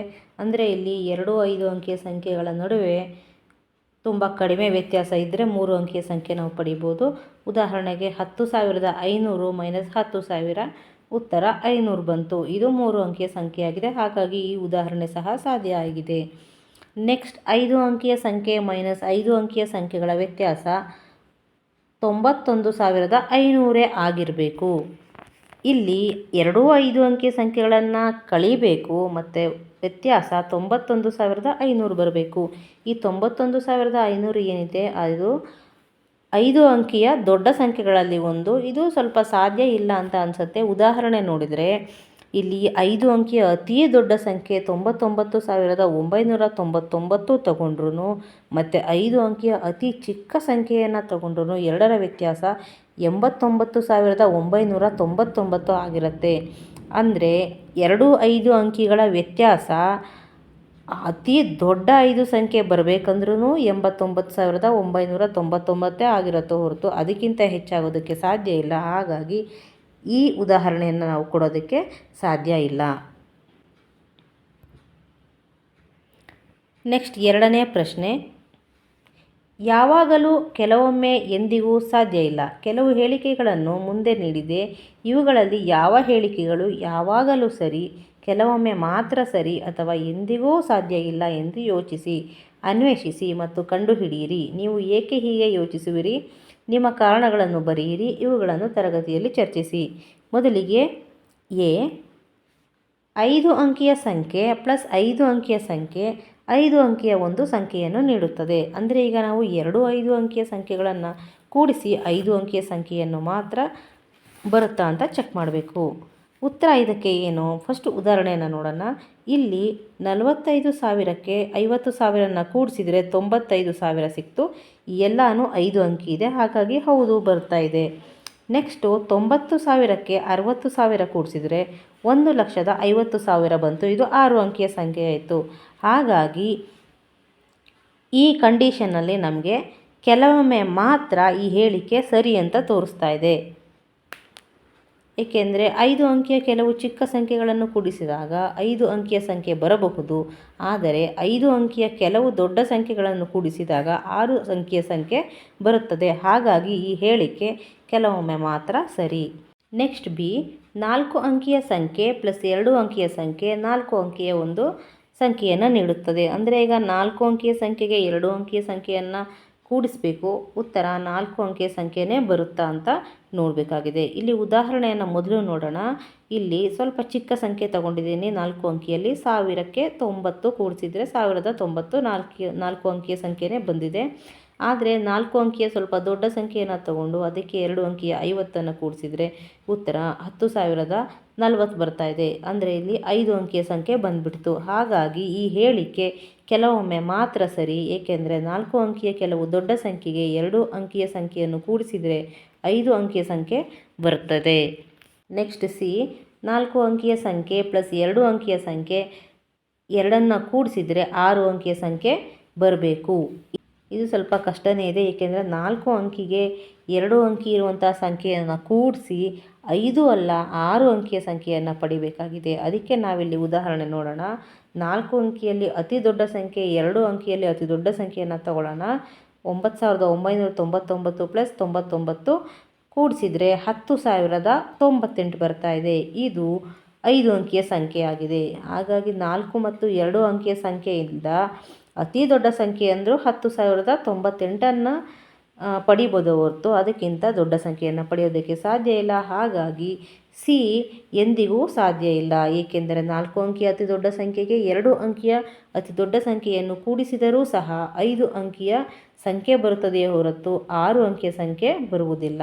ನೆಕ್ಸ್ಟ್ ಡಿ, 5 ಅಂಕಿಯ ಸಂಖ್ಯೆ ಮೈನಸ್ 5 ಅಂಕಿಯ ಸಂಖ್ಯೆ 5 ಅಂಕಿಯ ಒಂದು ಸಂಖ್ಯೆಯನ್ನು ನೀಡುತ್ತದೆ. ಈಗ 5 ಅಂಕಿಯ 2 ಸಂಖ್ಯೆಗಳನ್ನು ಕಳೆದು ವ್ಯತ್ಯಾಸ 5 ಅಂಕಿಯ ಸಂಖ್ಯೆಯನ್ನೇ ಪಡೆಯಬೇಕಾಗಿದೆ.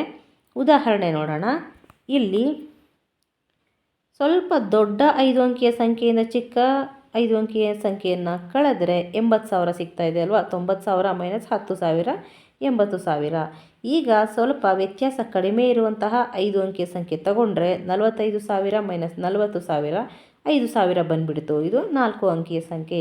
ಹಾಗಾಗಿ ಈ ಹೇಳಿಕೆ ಕೆಲವೊಮ್ಮೆ ಮಾತ್ರ ಸರಿ. ಯಾಕಂದರೆ 5 ಅಂಕಿಯ ಕೆಲವು ದೊಡ್ಡ ಸಂಖ್ಯೆಯಿಂದ 5 ಅಂಕಿಯ ಕೆಲವು ಚಿಕ್ಕ ಸಂಖ್ಯೆಯನ್ನು ಕಳೆದಾಗ ಮಾತ್ರ 5 ಅಂಕಿಯ ಸಂಖ್ಯೆ ಬರುತ್ತದೆ. ಇಲ್ಲದಿದ್ದರೆ 4 ಅಂಕಿಯ ಸಂಖ್ಯೆ ಬರುತ್ತದೆ. ನೆಕ್ಸ್ಟ್ ಈ 5 ಅಂಕಿಯ ಸಂಖ್ಯೆ 2 ಅಂಕಿಯ ಸಂಖ್ಯೆ ಎರಡನ್ನು ಕಳೆದರೆ 3 ಅಂಕಿಯ ಒಂದು ಸಂಖ್ಯೆಯನ್ನು ನೀಡುತ್ತದೆ. ಈಗ 5 ಅಂಕಿಯ ಸಂಖ್ಯೆಯಿಂದ 2 ಅಂಕಿಯ ಸಂಖ್ಯೆಯನ್ನು ಕಳೆದು 3 ಅಂಕಿಯ ಸಂಖ್ಯೆಯನ್ನು ಪಡೆಯೋದು ಸ್ವಲ್ಪ ಅಸಾಧ್ಯನೇ ಆಗಿದೆ. ಉದಾಹರಣೆ ನೋಡೋಣ. ಇಲ್ಲಿ 5 ಅಂಕಿಯ ಅತಿ ಚಿಕ್ಕ ಸಂಖ್ಯೆ ತಗೊಂಡಿದ್ದೀನಿ 10,000 ಮತ್ತು 2 ಅಂಕಿಯ ಅತಿ ದೊಡ್ಡ ಸಂಖ್ಯೆ ತಗೊಂಡಿದ್ದೀನಿ 99. ಎರಡನ್ನು ಕಳೆದರೆ ಎರಡರ ವ್ಯತ್ಯಾಸ 9,901. ಇದು 4 ಅಂಕಿಯ ಸಂಖ್ಯೆಯಾಗಿದೆ. ಹಾಗಾಗಿ ನಾವು 3 ಅಂಕಿಯ ಸಂಖ್ಯೆಯನ್ನು ಪಡೆಯೋದಕ್ಕೆ ಸಾಧ್ಯನೇ ಇಲ್ಲ. ಹಾಗಾಗಿ ಉತ್ತರ ಎಂದಿಗೂ ಸಾಧ್ಯವಿಲ್ಲ. ಏಕೆಂದರೆ 5 ಅಂಕಿಯ ಅತಿ ಚಿಕ್ಕ ಸಂಖ್ಯೆಯಿಂದ 2 ಅಂಕಿಯ ಅತಿ ದೊಡ್ಡ ಸಂಖ್ಯೆಯನ್ನು ಕಳೆದಾಗಲೂ 4 ಅಂಕಿಯ ಸಂಖ್ಯೆ ಬರುತ್ತದೆಯೇ ಹೊರತು 3 ಅಂಕಿಯ ಸಂಖ್ಯೆ ಬರುವುದಿಲ್ಲ. ಹಾಗಾಗಿ ಎಂದಿಗೂ ಸಾಧ್ಯವಿಲ್ಲ. ನೆಕ್ಸ್ಟ್ 3.9 ಸಂಖ್ಯಾ ವಿನ್ಯಾಸಗಳೊಂದಿಗೆ ಆಟ. ಕೆಲವು ಸಂಖ್ಯೆಗಳನ್ನು ಕೆಲವು ವಿನ್ಯಾಸಗಳಲ್ಲಿ ಜೋಡಿಸಲಾಗಿದೆ. ಮುಂದಿನ ಪ್ರತಿ ಚಿತ್ರದಲ್ಲಿನ ಸಂಖ್ಯೆಗಳ ಮೊತ್ತವನ್ನು ಕಂಡುಹಿಡಿಯಿರಿ. ನಾವು ಅವುಗಳನ್ನು ಒಂದೊಂದಾಗಿ ಸಂಕಲನ ಮಾಡಬೇಕೇ ಅಥವಾ ಒಂದು ತ್ವರಿತ ವಿಧಾನವನ್ನು ಬಳಸಬಹುದೇ? ಹೌದಲ್ವಾ? ಇಲ್ಲಿ ವಿನ್ಯಾಸದಲ್ಲಿ ಸಂಖ್ಯೆಗಳನ್ನು ಜೋಡಿಸಲಾಗಿದೆ. ಇವನ್ನು ನಾವು 40 40 40 ಅಂತ ಕೂಡಿಸಬೇಕಾ ಅಥವಾ ಯಾವುದಾದ್ರೂ ಒಂದು ವಿಧಾನವನ್ನು ಬಳಸಬಹುದಾ? ಈಗ ಪ್ರಶ್ನೆ ಏನಿದೆ, ಈ ಪ್ರಶ್ನೆಗಳನ್ನು ಪರಿಹರಿಸಲು ನೀವು ಪ್ರತಿಯೊಬ್ಬರೂ ಬಳಸಿದ ವಿಭಿನ್ನ ವಿಧಾನಗಳನ್ನು ತರಗತಿಯಲ್ಲಿ ಹಂಚಿಕೊಳ್ಳಿ ಮತ್ತು ಚರ್ಚಿಸಿ. ಈ ತರಗತಿಯಲ್ಲಿ ನಾವು ಯಾವ ಯಾವ ವಿಧಾನದಲ್ಲಿ ಇದಕ್ಕೆ ಉತ್ತರವನ್ನು ಕಂಡುಹಿಡಿತೀವಿ ಅನ್ನೋದನ್ನು ಮಕ್ಕಳಿಂದ ಕೇಳಿ ಪಡಿಬೇಕಾಗತ್ತೆ. ಯಾಕಂದರೆ ಇಲ್ಲಿ ಮಕ್ಕಳಿಗೆ ಯೋಚನೆ ಮಾಡೋದಕ್ಕೆ ನಾವು ಅವಕಾಶ ಕೊಡಬೇಕು. ಅದರಲ್ಲಿ ಒಂದು ವಿಧಾನ ಯಾವುದಪ್ಪ ಅಂದರೆ, ಈಗ ಇಲ್ಲಿ 40 40 50 50 ಅಂತ ಎಣಿಸೋದಕ್ಕಿಂತ ಇಲ್ಲಿ 40 ಎಷ್ಟು ಬಾರಿ ಇದೆ? 1 2 3 4 5 6 7 8 9 10 11 12 ಬಾರಿ ಇದೆ. ಹಾಗಾಗಿ 40ನ್ನು 12ರಿಂದ ಗುಣಿಸಿದರೆ ಸಾಕಾಗತ್ತೆ. 50 ಎಷ್ಟು ಬಾರಿ ಇದೆ? 1 2 3 4 5 6 7 8 9 10 10 ಬಾರಿ ಇದೆ. ಹೌದಲ್ವಾ? ಹಾಗಾಗಿ 40ನ್ನು 12ರಿಂದ ಗುಣಿಸಿದರೆ 480, 50ನ್ನು 10 ಸಾರಿ ಗುಣಿಸಿದರೆ 500, ಇವೆರಡರ ಮೊತ್ತ 980 ಆಗುತ್ತೆ. ನೆಕ್ಸ್ಟ್ ಬಿ, ಇಲ್ಲಿ ಈ ಬಾಕ್ಸ್ನಲ್ಲಿ ಇರುವಂತಹ ಚುಕ್ಕಿಗಳ ಸಂಖ್ಯೆಯನ್ನು ಎಣಿಸಬೇಕಾಗತ್ತೆ. ಇಲ್ಲಿ ಒಟ್ಟು ಎಷ್ಟು ಚೌಕಗಳಿದೆ? ಈ ಕಡೆ 8 ಈ ಕಡೆ 8, ಒಟ್ಟು 64 ಚೌಕಗಳಿದೆ. ಇಲ್ಲಿ 64ರಲ್ಲೂ ಒಂದೊಂದು ಚುಕ್ಕಿ ಇಲ್ಲ. ಕೆಲವೊಂದು ಚೌಕಗಳಲ್ಲಿ ಅಂದರೆ ಇಲ್ಲಿ 4 4 4 4 ಒಟ್ಟು 4 5 20 ಚೌಕಗಳಲ್ಲಿ ಒಂದು ಚುಕ್ಕಿ ಇಲ್ಲ. ಅಂದರೆ ಅಲ್ಲಿ 5 ಚುಕ್ಕಿ ಇದೆ. ಈಗ ಒಂದೊಂದು ಚುಕ್ಕಿ ಇರುವಂತಹ ಚೌಕಗಳೆಷ್ಟು? 44. ಹಾಗಾಗಿ 44 ಚೌಕದಲ್ಲಿ 44 ಚುಕ್ಕಿ ಇದೆ. ನೆಕ್ಸ್ಟು ಉಳಿದ ಚೌಕದಲ್ಲಿರುವ ಚುಕ್ಕಿಗಳನ್ನು ಎಣಿಸಿದರೆ ಇಲ್ಲಿ ಒಂದೊಂದರಲ್ಲಿ 5 ಚುಕ್ಕಿ ಇದೆ. ಆ ರೀತಿಯಾದಂತಹ ಎಷ್ಟು ಚೌಕಗಳನ್ನು ನಾವಿಲ್ಲಿ ನೋಡ್ಬೋದು? ಒಟ್ಟು 20 ಚೌಕಗಳನ್ನು ನಾವು ನೋಡ್ಬೋದು. ಹಾಗಾಗಿ 20ರಲ್ಲಿ 5 ಚುಕ್ಕಿ ಅಂದರೆ ಎಷ್ಟಾಗುತ್ತೆ?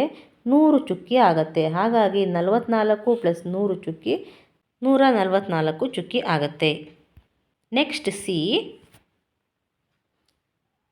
ಇಲ್ಲಿ ನಾವು ಎಷ್ಟೊಂದು ಚೌಕಗಳನ್ನು ನೋಡ್ತಾ ಇದ್ದೀವಿ. ಇಲ್ಲಿ 32 ಮತ್ತು 64 ಸಂಖ್ಯೆಗಳು ಮಾತ್ರ ಇದೆ. ಎಷ್ಟು ಬಾರಿ ರಿಪೀಟ್ ಆಗಿದೆ ಅಂತ ನೋಡೋದಾದರೆ ಇಲ್ಲಿ 32 ಬಾರಿ ರಿಪೀಟ್ ಆಗಿದೆ ಮತ್ತು 64 16 ಸಾರಿ ಪುನರಾವರ್ತನೆ ಆಗಿದೆ. ಹಾಗಾಗಿ 32 × 32 1024 ಬರುತ್ತೆ. 64 × 16 1024 ಬರುತ್ತೆ. ಹಾಗಾಗಿ ಈ ಎರಡರ ಮೊತ್ತ ಎಷ್ಟು ಬರುತ್ತೆ? 2048 ಬರುತ್ತೆ. ನೆಕ್ಸ್ಟ್ ಡಿ, ಇಲ್ಲೂ ಸಹ ನಾವು ಚುಕ್ಕಿಗಳನ್ನು ನೋಡ್ತಾ ಇದ್ದೀವಿ. ಇಲ್ಲಿ ಒಟ್ಟು ಎಷ್ಟು ಚೌಕಗಳಿದ್ದಾವೆ? ಅಡ್ಡ ಸಾಲಿನಲ್ಲಿ 5 ಮತ್ತು ಕಂಬ ಸಾಲಿನಲ್ಲಿ ಎಷ್ಟಿದೆ? 7 ಚೌಕಗಳಿದೆ. ಹಾಗಾದರೆ ಒಟ್ಟು ಎಷ್ಟಾಯಿತು? 5 7 35 ಚೌಕಗಳಿವೆ. ಇಲ್ಲಿ 35ರಲ್ಲೂ ಒಂದೇ ರೀತಿಯಾದಂತಹ ಚುಕ್ಕಿಗಳು ಇಲ್ಲ. ಇಲ್ಲಿ 3 ಚುಕ್ಕಿಗಳು ಇರುವಂತಹ ಚೌಕಗಳೆಷ್ಟಿದ್ದಾವೆ? ಒಟ್ಟು 17 ಚೌಕಗಳಿದೆ. ಹಾಗಾಗಿ ನೆಕ್ಸ್ಟು 4 ಚುಕ್ಕಿ ಇರುವಂತಹ ಚೌಕಗಳು 18 ಇದೆ. ಹಾಗಾಗಿ ಇಲ್ಲಿ 4 ಚುಕ್ಕಿಗಳು ಇರುವಂತಹ 18 ಚೌಕಗಳಿದೆ. ಹಾಗಾಗಿ 72 ಚುಕ್ಕಿ ಆಯಿತು. ಮತ್ತು 3 ಚುಕ್ಕಿ ಇರುವಂತಹ 17 ಚೌಕದಿಂದ ಒಟ್ಟು 51 ಚುಕ್ಕಿಗಳಾಯಿತು. ಹಾಗಾಗಿ ಒಟ್ಟು ಚುಕ್ಕಿ ಎಷ್ಟು ಬರುತ್ತೆ? 123 ಬರುತ್ತೆ. ನೆಕ್ಸ್ಟ್ ಇಲ್ಲಿ ಒಂದು ಷಡ್ಭುಜಾಕೃತಿಯ ರೀತಿಯಲ್ಲಿ ಒಂದು ಆಕೃತಿಯನ್ನು ಕೊಟ್ಟಿದ್ದಾರೆ. ಇದರೊಳಗಡೆ ಯಾವ ಯಾವ ಸಂಖ್ಯೆಗಳಿದೆ? 15 35 ಮತ್ತು 25 ನಾವು ನೋಡ್ಬೋದು. ಇಲ್ಲಿ ನಾವು ಪ್ರತಿ ಸಂಖ್ಯೆಯನ್ನು ಎಣಿಸಿದರೆ ಎಷ್ಟು ಸಾರಿ ಪುನರಾವರ್ತನೆ ಆಗಿದೆ ಅಂದರೆ 15 25 ಮತ್ತು 35 ಎಲ್ಲವೂ ಸಹ ಸಮವಾಗಿ ಪುನರಾವರ್ತನೆ ಆಗಿದೆ. ಅದು ಎಷ್ಟು ಸಾರಿ ಅಂದರೆ 22 ಸಾರಿ ಪುನರಾವರ್ತನೆ ಆಗಿದೆ. ಹಾಗಾಗಿ ನಾವು ಏನು ಮಾಡಬೇಕು? ಪ್ರತಿಯೊಂದು ಸಂಖ್ಯೆಯನ್ನು 22ರಿಂದ ಗುಣಿಸೋದಕ್ಕಿಂತ 15 35 ಮತ್ತು 25ನ್ನು ಕೂಡಿಸಿ ಬಂದ ಮೊತ್ತಕ್ಕೆ 22ನ್ನು ಗುಣಿಸಿದರೆ ಆಗುತ್ತೆ. ಈಗ 15 25 + 35 ಅಂದರೆ 75. 75ನ್ನು 22ರಿಂದ ಗುಣಿಸಿದರೆ ಉತ್ತರ ಎಷ್ಟು ಬರುತ್ತೆ? 1650. ಹಾಗಾಗಿ ಇಲ್ಲಿರುವ ಸಂಖ್ಯೆಗಳ ಮೊತ್ತ ಎಷ್ಟಾಗುತ್ತೆ? 1650 ಆಗುತ್ತೆ. ನೆಕ್ಸ್ಟು ಎಫ್, ಇಲ್ಲಿ ಒಂದು ವೃತ್ತವನ್ನು ಕೊಟ್ಟಿದ್ದಾರೆ. ವೃತ್ತದ ಒಳಗಡೆ ಸಂಖ್ಯೆಗಳನ್ನು ಈ ರೀತಿಯಾಗಿ ಅವರು ಭರ್ತಿ ಮಾಡಿದ್ದಾರೆ. ಈಗ ಇಲ್ಲಿರುವ ಸಂಖ್ಯೆಗಳ ಮೊತ್ತ ಎಷ್ಟು ಅಂತ ಕಂಡುಹಿಡಿಬೇಕಲ್ವಾ? ಇಲ್ಲಿ 125 18 ಸಾರಿ ಪುನರಾವರ್ತನೆಯಾಗಿದೆ, 250 8 ಬಾರಿ ಪುನರಾವರ್ತನೆಯಾಗಿದೆ, 500 4 ಬಾರಿ ಮತ್ತು 1000 ಒಂದೇ ಒಂದು ಬಾರಿ ಇದೆ. ಹಾಗಾಗಿ ಇಲ್ಲಿ 125 × 18 ಅಂದರೆ 2250, 250 × 8 2000, 500 × 4 ಅಂದರೆ 2000, 1000 ಹೇಗಿದೆ ಹಾಗೆ ಬರೆದಿದ್ದೀನಿ. ಹಾಗಾಗಿ ಈ ವೃತ್ತದಲ್ಲಿರುವ ಸಂಖ್ಯೆಗಳ ಮೊತ್ತ ಎಷ್ಟು? 7250. ನೆಕ್ಸ್ಟ್ 3.10 ಒಂದು ಬಗೆಹರಿಯದ ರಹಸ್ಯ. ಯಾವುದಿದು ಬಗೆಹರಿಯದ ರಹಸ್ಯ ಅಂದರೆ ಕೊಲಾರ್ಜ್ ಊಹೆ. ಏನದು? ಮುಂದಿನ ಸಂಖ್ಯೆಗಳನ್ನು ಗಮನಿಸಿ. ಈ ಎಲ್ಲ ಸಂಖ್ಯೆಗಳಿಗೆ ಒಂದೇ ನಿಯಮವನ್ನು ಅನ್ವಯಿಸಲಾಗಿದೆ. ಏನಿದು? ಈ ಸಂಖ್ಯೆಗಳನ್ನು ಗಮನಿಸಿ. 12 6 3 10 5 16 8 4 2 1. ಈ ಸಂಖ್ಯೆಗಳನ್ನು ನೋಡಿದರೆ ನಮಗೆ ಯಾವ ನಿಯಮವನ್ನು ಅನುಸರಿಸಿದ್ದಾರೆ ಅನ್ನೋದನ್ನು ಅರ್ಥ ಮಾಡ್ಕೊಳ್ಳೋದು ಕಷ್ಟ ಆಗುತ್ತೆ. ಆದರೆ ನೀವು ಕೊನೆಯಲ್ಲಿ ನೋಡಿದರೆ ಇಲ್ಲಿ ಒಂದೇ ರೀತಿಯ ಸಂಖ್ಯೆಗಳನ್ನು ನೋಡ್ಬೋದು. ಇಲ್ಲಿ ಬಳಸಿದ ನಿಯಮವೇನೆಂದರೆ ಯಾವುದೇ ಒಂದು ಸಂಖ್ಯೆಯಿಂದ ಪ್ರಾರಂಭಿಸಿ ಸಂಖ್ಯೆಯು ಸಮಸಂಖ್ಯೆಯಾಗಿದ್ದರೆ ಅದರ ಅರ್ಧವನ್ನು ತೆಗೆದುಕೊಳ್ಳಿ, ಮತ್ತು ಒಂದು ವೇಳೆ ಸಂಖ್ಯೆಯು ಬೆಸ ಸಂಖ್ಯೆಯಾಗಿದ್ದರೆ ಅದನ್ನು 3ರಿಂದ ಗುಣಿಸಿ ಮತ್ತು 1ನ್ನು ಸೇರಿಸಿ ಇದನ್ನು ಪುನರಾವರ್ತಿಸಿ. ಎಲ್ಲಿವರೆಗೆ ಪುನರಾವರ್ತನೆ ಮಾಡಬೇಕು? ಒಂದು ಸಂಖ್ಯೆ ಆಗುವವರೆಗೂ, ಅಂತಿಮ ಸಂಖ್ಯೆ 1 ಆಗೋವರೆಗೂ. ಅಂದರೆ ನಾವಿಲ್ಲಿ ಏನು ಮಾಡಬೇಕು? ನಾವು ಯಾವುದೇ ಸಂಖ್ಯೆ ಇದ್ದರೂ ಸಹ ನಾವು ಸಮಸಂಖ್ಯೆಯನ್ನು ತಗೊಂಡ್ರೆ ಅದನ್ನು 2ರಿಂದ ಗುಣಿಸಬೇಕು, ಮತ್ತು ಬೆಸ ಸಂಖ್ಯೆ ಆಗಿದ್ದರೆ ಆ ಸಂಖ್ಯೆಯನ್ನು 3ರಿಂದ ಗುಣಿಸಿ 1ನ್ನು ಕೂಡಿಸಬೇಕಾಗತ್ತೆ. ಎಲ್ಲಿವರೆಗೂ ಇದನ್ನು ಮಾಡಬೇಕಂದ್ರೆ ಆ ಶ್ರೇಣಿಯ ಅಂತಿಮ ಸಂಖ್ಯೆ 1 ಆಗುವವರೆಗೂ ಮಾಡಬೇಕಾಗತ್ತೆ. ನೆಕ್ಸ್ಟ್, ನಿಮಗೆ ಇಷ್ಟವಾದ ಪೂರ್ಣ ಸಂಖ್ಯೆಗಳಿಂದ ಪ್ರಾರಂಭಿಸಿ ಮೇಲಿನಂತೆ ಹಲವು ಕೊಲಾರ್ಜ್ಗಳನ್ನು ರಚಿಸಿ ಅಂತಿಮವಾಗಿ ನೀವು ಯಾವಾಗಲೂ 1ನ್ನು ಪಡೆಯುತ್ತೀರಾ. ಅಂತಹ ಎಲ್ಲ ಶ್ರೇಣಿಗಳು ಅಂತಿಮವಾಗಿ ಯಾವಾಗಲೂ 1ರಲ್ಲಿ ಕೊನೆಗೊಳ್ಳುತ್ತದೆ ಎಂಬ ಕೊಲಾರ್ಜ್ ಅವರ ಊಹೆಯನ್ನು ನೀವು ನಂಬುತ್ತೀರಾ? ಏಕೆ ಅಥವಾ ಏಕೆ ಇಲ್ಲ? ನಂಬಲು ಸಾಧ್ಯವಿಲ್ಲ. ನೆಕ್ಸ್ಟ್, ಇಲ್ಲಿ ಅದಕ್ಕೆ ಕೆಲವೊಂದು ಉದಾಹರಣೆಗಳನ್ನು ನಾನಿಲ್ಲಿ ಕೊಟ್ಟಿದ್ದೀನಿ. ಮೊದಲಿಗೆ 6 ಸಂಖ್ಯೆಯನ್ನು ತಗೊಂಡ್ರೆ ಇಲ್ಲಿ 6 ಒಂದು ಸಮಸಂಖ್ಯೆಯಾಗಿದೆ. ಹಾಗಾಗಿ ಇದರ ಅರ್ಧದಷ್ಟು ಅಂದರೆ 3. ಈಗ 3 ಒಂದು ಬೆಸ ಸಂಖ್ಯೆಯಾಯಿತು. ಹಾಗಾಗಿ ಇದನ್ನು 3ರಿಂದ ಗುಣಿಸಿ 1ನ್ನು ಸೇರಿಸಿದರೆ ಅಂದರೆ 3 3 9 + 1 10 ಬರುತ್ತೆ. ನೆಕ್ಸ್ಟು 10 ಸಮಸಂಖ್ಯೆ, ಅರ್ಧದಷ್ಟು ಅಂದರೆ 5. ಈಗ 5 ಬೆಸ ಸಂಖ್ಯೆ, 5 3 15 + 1 16. ಈಗ ಇದು ಒಂದು ಸಮಸಂಖ್ಯೆ, 16ರಲ್ಲಿ ಅರ್ಧದಷ್ಟು 8, 8ರಲ್ಲಿ ಅರ್ಧದಷ್ಟು 4, 4ರ ಅರ್ಧದಷ್ಟು 2, 2ರ ಅರ್ಧದಷ್ಟು 1. ಹಾಗಾಗಿ ಅಂತಿಮ ಸಂಖ್ಯೆ 1ನ್ನು ಪಡೆದಿದ್ದೀವಿ. ಇಲ್ಲಿ ಕೊಲಾರ್ಜ್ ಅವರ ಊಹೆ ಸರಿಯಾಗಿದೆ. ನೆಕ್ಸ್ಟ್ 9ನ್ನು ತಗೊಂಡ್ರೆ 9 ಬೆಸ ಸಂಖ್ಯೆ. ಹಾಗಾಗಿ 9 3 27 + 1 28, 28 ಸಮಸಂಖ್ಯೆ, ಅರ್ಧದಷ್ಟು 14, 14ರ ಅರ್ಧದಷ್ಟು 7, 7 ಈಗ ಬೆಸ ಸಂಖ್ಯೆ ಆಯಿತು. 7 3 21 + 1 22. ನೆಕ್ಸ್ಟ್ 22ರ ಅರ್ಧದಷ್ಟು 11. ನೆಕ್ಸ್ಟ್ 11ರ 3 ಪಟ್ಟು ಅಂದರೆ 11 3 33 + 1 34. ಹೀಗೆ ಸುದೀರ್ಘವಾಗಿ ಮುಂದುವರೆದರೆ ನಮಗೆ ಒಂದು 10 ಸಿಗುತ್ತೆ. 10ರಲ್ಲಿ ಅರ್ಧ 5. ನೆಕ್ಸ್ಟ್ 5 3 15 + 1 16. 16 ಸಿಕ್ಕಿದ ತಕ್ಷಣ 16ರಲ್ಲಿ ಅರ್ಧ 8. ನೆಕ್ಸ್ಟ್ 4 2 1. ಸೇಮ್ ಮೊದಲೇ ಏನು ನೋಡಿದ್ವಿ, 16ರ ನಂತರ ಯಾವ ಸಂಖ್ಯೆ ಬಂತು ಅದೇ ಸಂಖ್ಯೆ ಪುನರಾವರ್ತನೆ ಆಗಿದೆ ಇದರಲ್ಲಿ. ಹಾಗಾಗಿ 9ಕ್ಕೂ ಕೊಲಾರ್ಜ್ ಅವರ ಊಹೆ ಸರಿಯಾಗಿದೆ. ನೆಕ್ಸ್ಟ್ 15ನ್ನು ತಗೊಂಡ್ರೆ 15 ಬೆಸ ಸಂಖ್ಯೆ, 15 3 45 + 1 46, 46ರ ಅರ್ಧದಷ್ಟು 23, 23ರ × 3 + 1 70, 70ರ ಅರ್ಧದಷ್ಟು 35. ಮತ್ತು ಇದೇ ರೀತಿ ಮುಂದುವರಿಸ್ತಾ ಹೋದರೆ ಮತ್ತೆ ಇಲ್ಲಿ 10ರ ನಂತರ 5 ಬಂತು. 5ರ ನಂತರ ಸೇಮ್ 1 2 ಪ್ರಶ್ನೆಗಳಲ್ಲಿ ಇರುವಂತೆ 16ರಿಂದ 1ರ ಕಡೆಗೆ ಸಾಗಿದೆ ಉತ್ತರ. ಇದು ಸಹ ಊಹೆ ಸರಿಯಾಗಿದೆ. ನೆಕ್ಸ್ಟು 100ನ್ನು ತಗೊಳ್ಳೋಣ. 100 ಒಂದು ಸಮಸಂಖ್ಯೆ. ಹಾಗಾಗಿ 100ರ ಅರ್ಧದಷ್ಟು 50, 50ರ ಅರ್ಧದಷ್ಟು 25, 25 × 3 + 1 76, 76ರ ಅರ್ಧದಷ್ಟು 38. ಹೀಗೆ ಮುಂದುವರಿತಾ ಹೋಗ್ತಾ ಇದ್ದರೆ ಮತ್ತೆ ನಮಗೆ 10 ಸಿಗುತ್ತೆ. 10ರಿಂದ ಅರ್ಧದಷ್ಟು 5 ಬಂತು. 5ರ 3 ಪಟ್ಟು + 1 16, 16 ಬಂದ ಮೇಲೆ 16 8 4 2 1 ಹೀಗೆ 1ನ್ನು ತಲುಪ್ತೀವಿ. ನೆಕ್ಸ್ಟ್ 3.11 ಸರಳ ಅಂದಾಜು. ಕೆಲವೊಮ್ಮೆ ನಮಗೆ ವಸ್ತುಗಳ ನಿಖರವಾದ ಎಣಿಕೆ ತಿಳಿದಿರುವುದಿಲ್ಲ ಅಥವಾ ಅಗತ್ಯವಿರುವುದಿಲ್ಲ. ಇಂತಹ ಸಂದರ್ಭದಲ್ಲಿ ಅಂದಾಜು ಬೆಲೆ ಸಾಕಾಗುತ್ತದೆ, ಹೌದಲ್ಲ? ಉದಾಹರಣೆಗೆ ನಾವು ಈ ಮರದಲ್ಲಿರುವ ಎಲೆಗಳನ್ನು ಎಣಿಸೋದಕ್ಕೆ ಹೋಗೋದಿಲ್ಲ ಅಲ್ವಾ. ಎಣಿಸ್ಬೇಕು ಅಂದ್ರೂ ನಾವು ಏನು ಹೇಳ್ತೀವಿ, ಈ ಮರದಲ್ಲಿ ಒಂದು 50,000ದಿಂದ 1,00,000 ಎಲೆ ಇರಬಹುದು ಅಂತ ಹೇಳ್ತೀವಿ.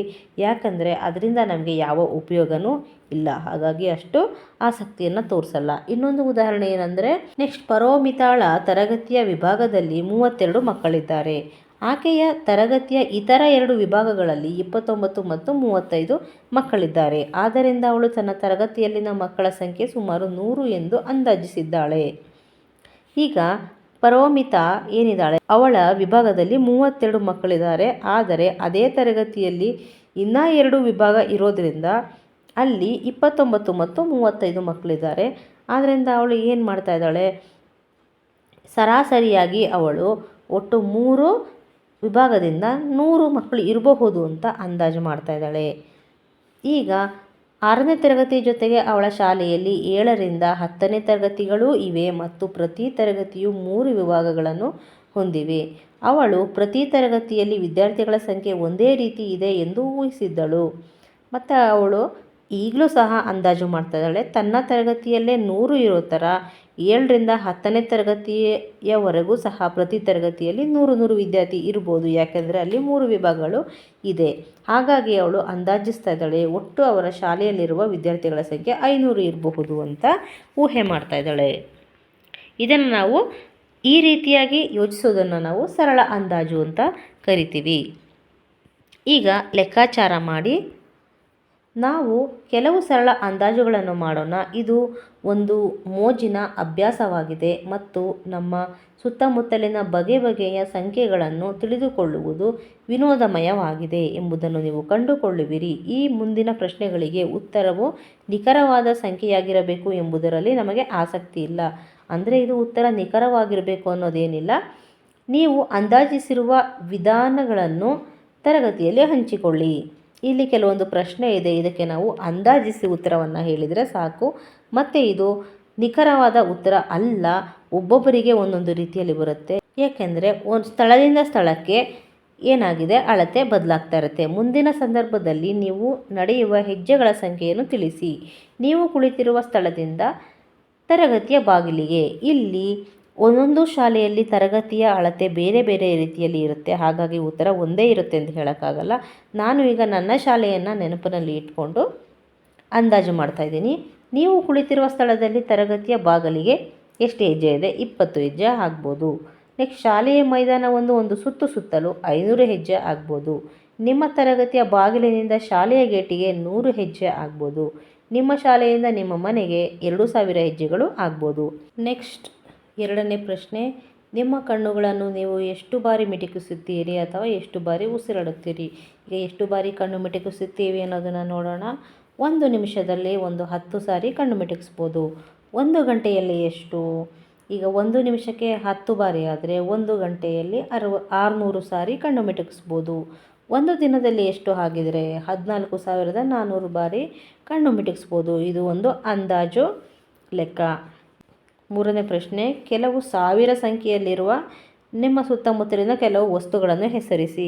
ಈಗ 1000ದಲ್ಲಿ ಹೇಳಬೇಕಂದ್ರೆ ನಮ್ಮ ಕೈಯಲ್ಲಿ ಒಂದು ಹಿಡಿ ರಾಗಿಯನ್ನು ಇಟ್ಕೊಂಡು ಅದರಲ್ಲಿರುವ ರಾಗಿ ಕಾಳಿನ ಸಂಖ್ಯೆ ಎಷ್ಟು ಅಂದರೆ 1000 ಇರ್ಬೋದು ಅಂತ ಹೇಳಬಹುದು.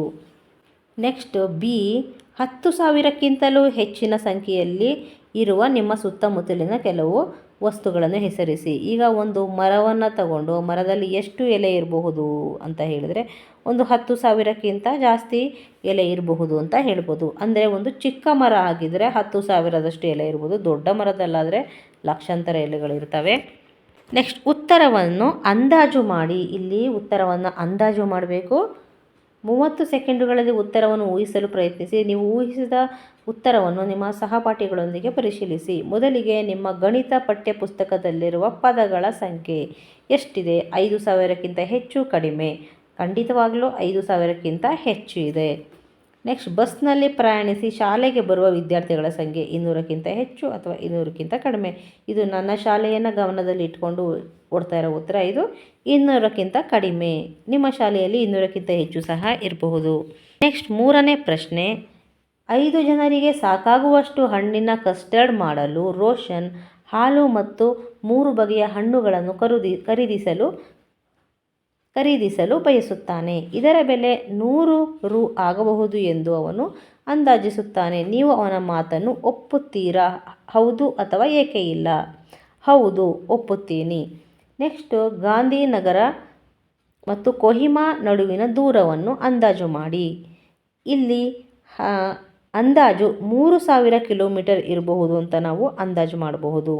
ನೆಕ್ಸ್ಟ್, ಶೀತಲ್ 6ನೇ ತರಗತಿಯಲ್ಲಿದ್ದಾಳೆ ಮತ್ತು ಶಾಲೆಯಲ್ಲಿ ಈ ದಿನದವರೆಗೆ ಸುಮಾರು 13,000 ಗಂಟೆ ಕಾಲ ಕಳೆದಿದ್ದೇನೆ ಎಂದು ಹೇಳುತ್ತಾಳೆ. ನೀವು ಅವಳ ಮಾತನ್ನು ಒಪ್ಪುತ್ತೀರಾ? ಹೌದು ಅಥವಾ ಏಕೆ ಇಲ್ಲ? ಹೌದು, ಒಪ್ಪುತ್ತೇನೆ. ಏಕೆಂದರೆ ಶೀತಲ್ ಈಗಾಗಲೇ 6 ವರ್ಷದಿಂದ ಶಾಲೆಯಲ್ಲಿ ಕಾಲ ಕಳೆಯುತ್ತಿದ್ದಾಳೆ. ಅವಳು ದಿನಕ್ಕೆ 6ರಿಂದ 7 ಗಂಟೆ ಕಾಲ ಕಳೆದರೆ ಅಂದರೆ 1 ವರ್ಷದಲ್ಲಿ ಎಷ್ಟು ದಿನಗಳು ಅವಳು ಶಾಲೆಗೆ ಬರ್ಬೋದು? 250 ಅಂತಲೇ ಇಟ್ಕೊಂಡ್ರೆ 250 ದಿನ 7 ಗಂಟೆ ಅವಳು ಶಾಲೆಗೆ ಬಂದು ಕಾಲ ಕಳೀತಾ ಇದ್ದಾಳೆ. ಅದು 6 ವರ್ಷದಿಂದ ಅಂದರೆ ಅಂದಾಜು 13,000 ಗಂಟೆಗಳ ಕಾಲ ಅವಳು ಕಾಲ ಕಳೆದಿರಬಹುದು. ನೆಕ್ಸ್ಟ್, 6ನೇ ಪ್ರಶ್ನೆ. ಹಿಂದಿನ ಕಾಲದಲ್ಲಿ ಯಾವುದೇ ಸಾರಿಗೆ ವ್ಯವಸ್ಥೆ ಇಲ್ಲದ ಕಾರಣ ಜನರು ದೂರದ ಸ್ಥಳಗಳಿಗೆ ಕಾಲ್ನಡಿಗೆಯಲ್ಲೇ ಹೋಗುತ್ತಿದ್ದರು. ಸಾಮಾನ್ಯ ವೇಗದಲ್ಲಿ ನೀವು ನಡೆಯುತ್ತೀರಿ ಎಂದು ಭಾವಿಸಿದರೆ ಮುಂದಿನ ಪ್ರಶ್ನೆಗಳಲ್ಲಿ ನೀವು ಪ್ರಯಾಣಿಸಲು ಸರಿಸುಮಾರು ಎಷ್ಟು ಸಮಯ ತೆಗೆದುಕೊಳ್ಳುತ್ತೀರಿ ಎಂದು ಅಂದಾಜಿಸಿ. ನಿಮ್ಮ ಪ್ರಸ್ತುತ ಸ್ಥಳದಿಂದ ನಿಮಗೆ ಇಷ್ಟವಾದ ಸಮೀಪದ ಒಂದು ಸ್ಥಳ.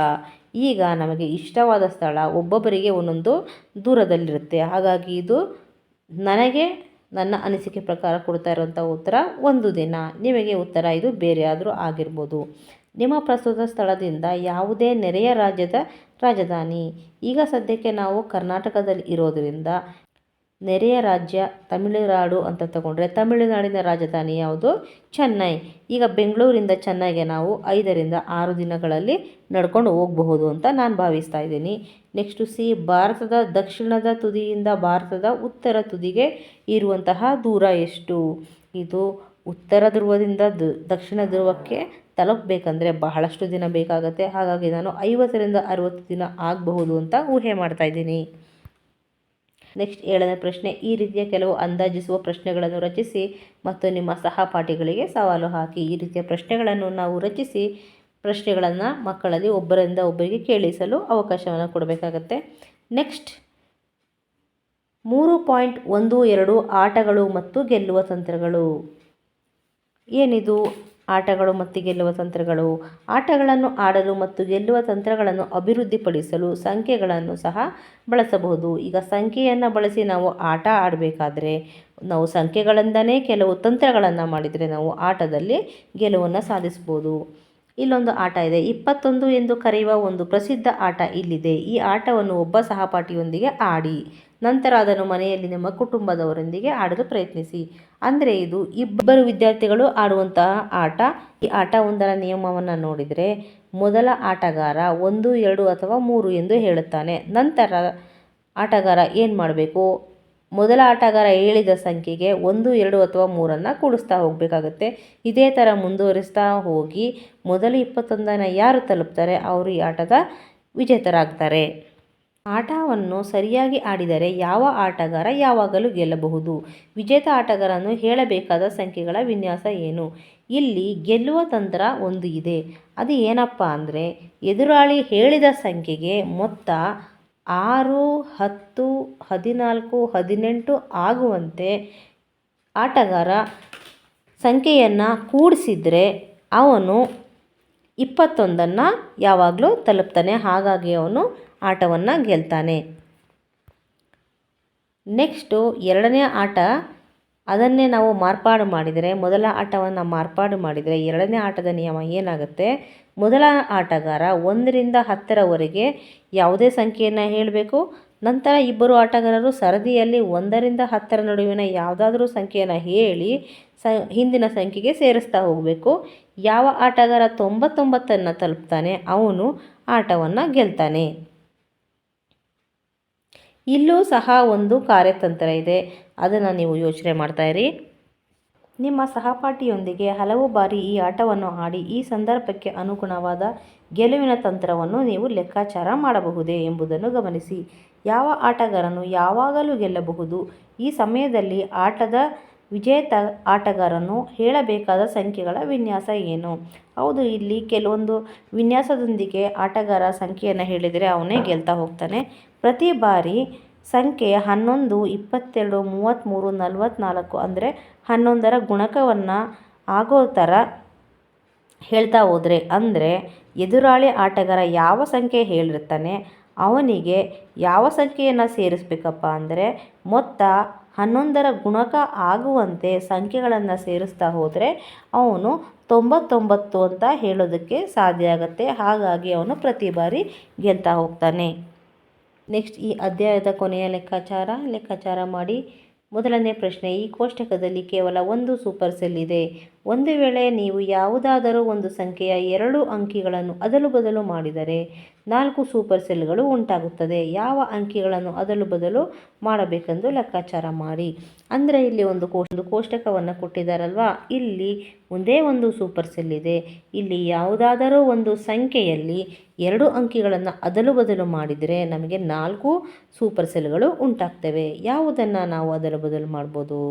ನಾನಿಲ್ಲಿ ಈ ಮಧ್ಯದಲ್ಲಿರುವಂತಹ ಸೂಪರ್ ಸೆಲ್ ಏನಿದೆ ಅದು ಎಲ್ಲ ಸಂಖ್ಯೆಗಿಂತ ದೊಡ್ಡದಾಗಿದೆ. ಹಾಗಾಗಿ ಇದನ್ನು ಚಿಕ್ಕದಾಗಿ ಮಾಡಿದರೆ ಬೇರೆ ಸೂಪರ್ ಸೆಲ್ಗಳು ಉಂಟಾಗ್ತವೆ, ಹೌದಲ್ವಾ? ಹಾಗಾಗಿ ನಾನು ಈ ಅಂಕಿಗಳನ್ನು ಅದಲು ಬದಲು ಮಾಡಿ ಸ್ವಲ್ಪ ಅತಿ ಚಿಕ್ಕ ಸಂಖ್ಯೆಯನ್ನು ಮಾಡ್ತೀನಿ. ಅಂದರೆ ಇಲ್ಲಿ 6 ಮತ್ತು 1 ಅದಲು ಬದಲು ಮಾಡ್ತಾಯಿದ್ದೀನಿ. 62,871 ಈಗ 12,876 ಆಯಿತು, ಹೌದಲ್ವಾ? ಈಗ ಇದು ಚಿಕ್ಕದಾಗಿದ್ದಕ್ಕೆ ಅದರ ಸುತ್ತ 4 ಸಂಖ್ಯೆಗಳು ಏನಿದ್ವು ಅವು ಸೂಪರ್ ಸೆಲ್ ಆಗಿದೆ. 39,344 ಇಲ್ಲಿ ಈ 3 ಸಂಖ್ಯೆಗಳಿಗಿಂತ ದೊಡ್ಡದಾಗಿದೆ. ಅಂದರೆ ಇಲ್ಲಿ ಮೇಲೆ ಸಂಖ್ಯೆ ಇಲ್ಲದೆ ಇರೋದ್ರಿಂದ 3 ಸಂಖ್ಯೆಗಳು ಚಿಕ್ಕದಾಗಿದ್ದರೂ ಸಾಕು, ಇದು ಸೂಪರ್ ಸೆಲ್ ಆಗುತ್ತೆ. ಅದೇ ರೀತಿ ಈ 3 ಸಹ ಸೂಪರ್ ಸೆಲ್ ಆಗಿದೆ. ಹಾಗಾಗಿ ಮಧ್ಯದಲ್ಲಿರುವ 62,871ರಲ್ಲಿ ಮೊದಲ ಮತ್ತು ಕೊನೆಯ ಅಂಕಿಗಳನ್ನು ಅದಲು ಬದಲು ಮಾಡಿದ್ದಕ್ಕೆ ನಮಗೆ 4 ಸೂಪರ್ ಸೆಲ್ಗಳು ಉಂಟಾಯಿತು. ನೆಕ್ಸ್ಟ್ ಎರಡನೇ ಪ್ರಶ್ನೆ, ನಿಮ್ಮ ಹುಟ್ಟಿದ ವರ್ಷ ಎಷ್ಟು ಹಂತಗಳ ನಂತರ ಕಪ್ರೇಕರ್ ಸ್ಥಿರಾಂಕವನ್ನು ತಲುಪುತ್ತದೆ? ನೀವು 6ನೇ ತರಗತಿಯ ಮಕ್ಕಳಾಗಿರೋದ್ರಿಂದ ನೀವು ಹುಟ್ಟಿದ ದಿನಾಂಕ ಅಂದಾಜು 2014 ಆಗಿರುತ್ತೆ. ಹಾಗಾಗಿ ನಾನು ಇದೇ ಸಂಖ್ಯೆಯನ್ನು ತಗೊಂಡಿದ್ದೀನಿ. ಈಗ 2014 ನಾವು ಬಳಸ್ಕೊಂಡು ಅತಿ ದೊಡ್ಡ ಸಂಖ್ಯೆಯನ್ನು ಮಾಡಬೇಕಂದ್ರೆ 4210 ಬರುತ್ತೆ. ಮತ್ತು ಇದೇ ಅಂಕಿಗಳನ್ನು ಬಳಸ್ಕೊಂಡು ಚಿಕ್ಕ ಸಂಖ್ಯೆಯನ್ನು ಮಾಡಿದರೆ 124 ಬರುತ್ತೆ. ಈ ಎರಡೂ ಸಂಖ್ಯೆಗಳ ವ್ಯತ್ಯಾಸ ಎಷ್ಟು? 4086. ಈಗ 4086ರಲ್ಲಿರುವ ಅಂಕಿಗಳನ್ನು ಅದಲು ಬದಲು ಮಾಡಿ ದೊಡ್ಡ ಸಂಖ್ಯೆಯನ್ನಾಗಿ ಮಾಡಿದರೆ 8640 ಬಂತು. ಚಿಕ್ಕ ಸಂಖ್ಯೆ 468 ಬಂತು. ಹಾಗಾಗಿ ಈ ಎರಡು ಸಂಖ್ಯೆಗಳ ವ್ಯತ್ಯಾಸ 8172 ಬಂತು. ಇದೇ ಹಂತವನ್ನು ಅನುಸರಿಸಿದರೆ ನೆಕ್ಸ್ಟ್ 7433 ಬಂತು. Next 3996, next 6294, next 7173, next 6354, 3087, next 8052, ಕೊನೆಯಲ್ಲಿ 6174 ಸಿಕ್ತು. ಎಷ್ಟು ಹಂತಗಳು ಬೇಕಾಯಿತು? ಒಟ್ಟು 10 ಹಂತಗಳು ಬೇಕಾಯಿತು. ಅಂದರೆ 2014 ನಿಮ್ಮ ಹುಟ್ಟಿದ ವರ್ಷವಾಗಿದ್ದರೆ 10 ಹಂತಗಳು ಬೇಕಾಗತ್ತೆ ಕಪ್ರೇಕರ್ ಸ್ಥಿರಾಂಕವನ್ನು ತಲುಪೋದಕ್ಕೆ.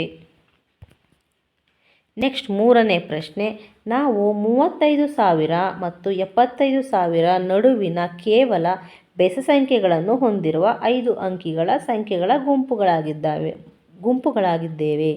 ಅಂದರೆ ಇಲ್ಲಿ ಒಂದು ಗುಂಪಿದೆ. ಅದು ಯಾವ ರೀತಿಯ ಗುಂಪಂದರೆ 35,000ದಿಂದ 75,000 ನಡುವೆ ಇರುವಂತಹ ಕೇವಲ ಬೆಸ ಸಂಖ್ಯೆಗಳನ್ನು ಹೊಂದಿರುವ 5 ಅಂಕಿಯ ಸಂಖ್ಯೆ. ಅಂದರೆ ಈ ಸಂಖ್ಯೆಗಳಲ್ಲಿರುವ ಪ್ರತಿ ಅಂಕಿಗಳೂ ಬೆಸ ಸಂಖ್ಯೆಗಳೇ ಆಗಿರುತ್ತೆ.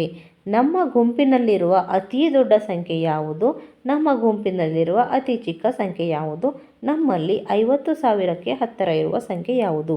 ಮೊದಲಿಗೆ ಅತಿ ದೊಡ್ಡ ಸಂಖ್ಯೆ ಯಾವುದು ಅಂದರೆ ಕೇವಲ ಬೆಸ ಸಂಖ್ಯೆಗಳನ್ನು ಹೊಂದಿರುವ ಅತಿ ದೊಡ್ಡ 5 ಅಂಕಿಯ ಸಂಖ್ಯೆ ಅಂದರೆ ಯಾವುದಪ್ಪ ಅಂದರೆ 73,999. ಯಾಕೆ ಅಂದರೆ ಅತಿ ದೊಡ್ಡ ಸಂಖ್ಯೆ ಬೇಕು ಅಂದರೆ 75,000 ಒಂದು ಸಮ ಸಂಖ್ಯೆ. ಅದಕ್ಕಿಂತ ಒಂದು ಅಂಕಿ ಕಡಿಮೆ ಆದರೆ 74,999. ಇದು ಏನಾಯಿತು, ಇಲ್ಲೊಂದು ಸಮ ಸಂಖ್ಯೆ ಇದೆ. ಹಾಗಾಗಿ ಈ 4ರ ಬದಲು 3 ಹಾಕಿದರೆ ಇದು ಅತಿ ದೊಡ್ಡ 5 ಅಂಕಿಯ ಸಂಖ್ಯೆ ಆಗತ್ತೆ. ಹಾಗಾಗಿ 73,999 ಅತಿ ದೊಡ್ಡ ಬೆಸ ಸಂಖ್ಯೆ ಆಗಿದೆ. ನೆಕ್ಸ್ಟು, ಕೇವಲ ಬೆಸ ಸಂಖ್ಯೆಗಳನ್ನು ಹೊಂದಿರುವ ಅತಿ ಚಿಕ್ಕ ಸಂಖ್ಯೆ ಯಾವುದು? ಇಲ್ಲಿ 35,000 ಒಂದು ಸಮ ಸಂಖ್ಯೆಯಾಗಿದೆ. ಹಾಗಾಗಿ ಅದಕ್ಕಿಂತ ದೊಡ್ಡದು ಅಂದರೆ 35,001. ಇಲ್ಲಿ 2 0 ಇದೆ. 0 ಬೆಸ ಸಂಖ್ಯೆ ಅಲ್ಲ. ಹಾಗಾಗಿ ಈ 0ಯ ಬದಲು ನಾವು 1 ತಗೊಂಡ್ರೆ 35,111. ಇದು ಅತಿ ಚಿಕ್ಕ 5 ಅಂಕಿಯ ಬೆಸ ಸಂಖ್ಯೆ ಆಗುತ್ತೆ. ನೆಕ್ಸ್ಟ್, 50,000ಕ್ಕೆ ಹತ್ತಿರ ಇರುವ ಸಂಖ್ಯೆ ಯಾವುದು? ಈಗ 50,000ಕ್ಕೆ ಹತ್ತಿರ ಇರುವ ಕೇವಲ ಬೆಸ ಸಂಖ್ಯೆ ಹೊಂದಿರುವ 5 ಅಂಕಿಯ ಸಂಖ್ಯೆ ಯಾವುದಪ್ಪ ಅಂದರೆ 51,111. ಯಾಕೆಂದರೆ 50,000 ನಂತರ 50,001 ಬರುತ್ತೆ. ಇಲ್ಲಿ 3 0 ಇದೆ. ಈ ಸೊನ್ನೆಗಳು ಬೆಸ ಸಂಖ್ಯೆ ಅಲ್ಲ. ಹಾಗಾಗಿ ಇದರ ನಂತರ ಬರುವ ಬೆಸ ಸಂಖ್ಯೆ ಯಾವುದು? 1. ಹಾಗಾಗಿ 51,111 50,000ಕ್ಕೆ ಹತ್ತಿರ ಇರುವ ಬೆಸ ಸಂಖ್ಯೆ ಆಗಿದೆ.